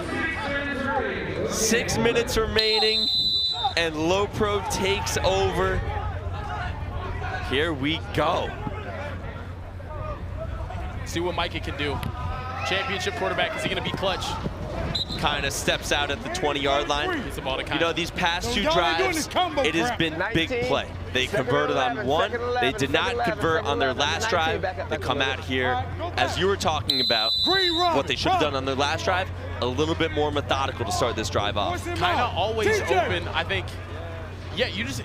Taking the shots downfield is where I think LoPro gets themselves in the most trouble. What they do the best is right here, short. I'm going to sit right in the middle of the zone. I'm going to sit. I'm going to run my little outs. I'm going to run my arrows with Kaina. I'm going to run my arrows with Tyson. I'm going to do the things that I'm good at. I'm not a vertical team that's going to have all these athletes that can catch the ball over people's heads, unless I put them in the correct position to. Tighten it up. It's all about leverage and space, running to open grass. Put your hands on 1. 3rd and 4. That's enough for 1st down yardage. Stepping out at around the 10-yard line. They'll say closer to the 15-yard line. But either way, enough for 1st down yardage. It'll bring up 1st and goal. Take another look. Beautiful throw and catch from Micah Eugenio. It feels like that play is there every time they want it. That's the LoPro special. It's nothing deep. It's just it's creating space in the short areas where you have. Trey Bunchie at the top. Pumps over the middle. Touchdown, Titan Lacaded. They can't guard it. You cannot guard that when LoPro's in rhythm. It's so hard, man. 28-21 is the score with just over 4 minutes remaining. and LoPro jumps back ahead.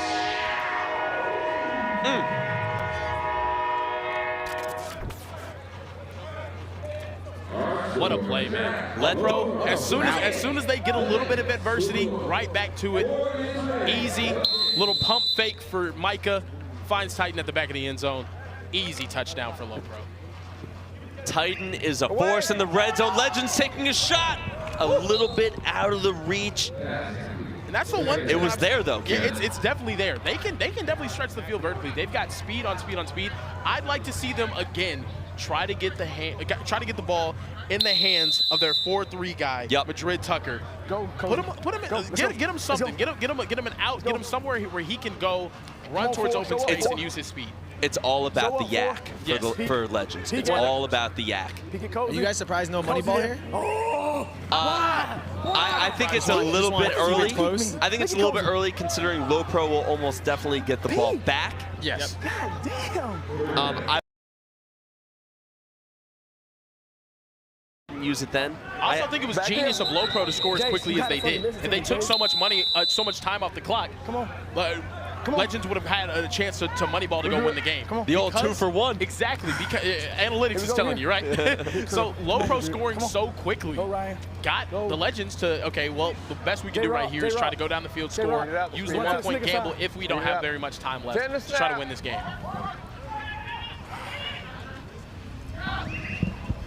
Away! Taking a shot to the side. Beautiful catch. What a catch. Oh my goodness. Josh Robinson with the catch. He plays DB and he plays wide receiver out here. What an unbelievable catch. Let's go here. I'll remind him to stop cursing. That was beautiful. Just over 2 minutes remaining. First and goal from the 17-yard line with a chance to tie this ball game up. Semi-final matchup. This one's coming down to the wire. That was a nice play right there, too. Just getting easy yards to Ryan Matulovic. I think they're going to try to look to run this clock down as much as possible now. Let's go here. Please run in his chest. Yeah, it's winning time right now. Please run in his chest. I think if they score this touchdown, Dave, do you think they go with a 1-point game? I think, well, let's see if they score right here. Away! They don't. So the clock is going to keep ticking down. Now I think if you do score, if you score with under a minute left, I'll say maybe under 30 seconds left, maybe then you go 1-point gamble. But I think if... No, you have to go 1-point gamble. I don't think you're getting the ball back. I don't think you're getting the ball back right here. We do play overtime rules here in bracket play. They're going to let this one tick down to the 1-minute warning. That'll bring up 3rd and goal from the 8-yard line to tie this ball game up. Interesting. If this game here for LoPro and the Legends. Hypothetically, if they score in the next play, there'll be around 55 seconds left. Yes. 55 seconds is plenty of time for LoPro to score. I think I would not use the 1-point gamble. I would only use it if you know that if you get it, you then win the game. I think that because you still need your defense to make a stop. Here we go. Rolling out to the left. Touchdown! Legends! Tie ball game. We'll see what the flag on the field is. Flag on the field. Holding on the defense, it's not going to matter. That's still going to be a touchdown. Hold on. Let's see what they decide to do. You're right, 55 seconds, 54.4 on the clock. If it's me, Dave, if it's me, I'm going for it. They're going for it. I'm playing football to win the game. Here's what I'm going to say is going to happen. Ready for this, Kieran? What? They're going to get it, and LoPro is still going to have enough time. See, it's a different level of pressure for LoPro. A different level of pressure if you get the ball back and you're not trying to run out the clock, you're trying to go win the game. 1-point gamble here. If they get it, they will take the lead. If not, they will be down 1 point with a chance to go to the finals on NFL Network. Here we go. LoPro and Legends tied at 28. Comes down to this play right here from the 10-yard line. Nixon rolling to his right. To the corner, too strong. Oh my goodness, that's not the play. Too strong, not a high percentage throw, not a high percentage play, and LoPro jumps ahead 29-28, and with under a minute left, they can let this clock run out. I love what I was afraid of. I love the decision day. I don't love the play. That's the problem. I love the decision. I like moving him out. I like moving him out. I would like more routes near the goal line right there, though, too. Adam, how do you feel about that play call guys, right there? Legends was trying to get Madrid Tucker on an option route, but they double covered him. Jace Nixon was going there the entire way, though. He should have came off of Tucker and gone down to his number 2 receiver. He had someone else open. 10 to snap. 10 to snap. Unfortunate right there, yeah, too. so if we stop it, we get it. 17 touchdowns on the weekend so far from Micah Eugenio, and that has proven to be enough to get them to the finals. LoPro does it again, LoPro has now won 25 straight games at OT7, utter dominance, and they will punch their ticket to go to the finals on NFL Network. They will face the winner of our next game between Defcon Texas and Raw Miami on NFL Network. LoPro rolling to the finals. By the hair on their chin. They got it done, but whenever they needed to drive, it was tie ball game, 21-21. What did they do? Went right down the field, scored quickly, put the Legends in an uncomfortable position to try to go force a win there, and unfortunately it didn't work out for them. LoPro back in another championship here at OT7, another one. You hear the horn, 29-28 is your final. LoPro, stop me if you've heard this before. Going back to the finals, they will face the winner of Defcon Texas and Raw Miami. They cannot be stopped. For Kieran, AB, Tom, I'm Overtime Day. See you on NFL Network next.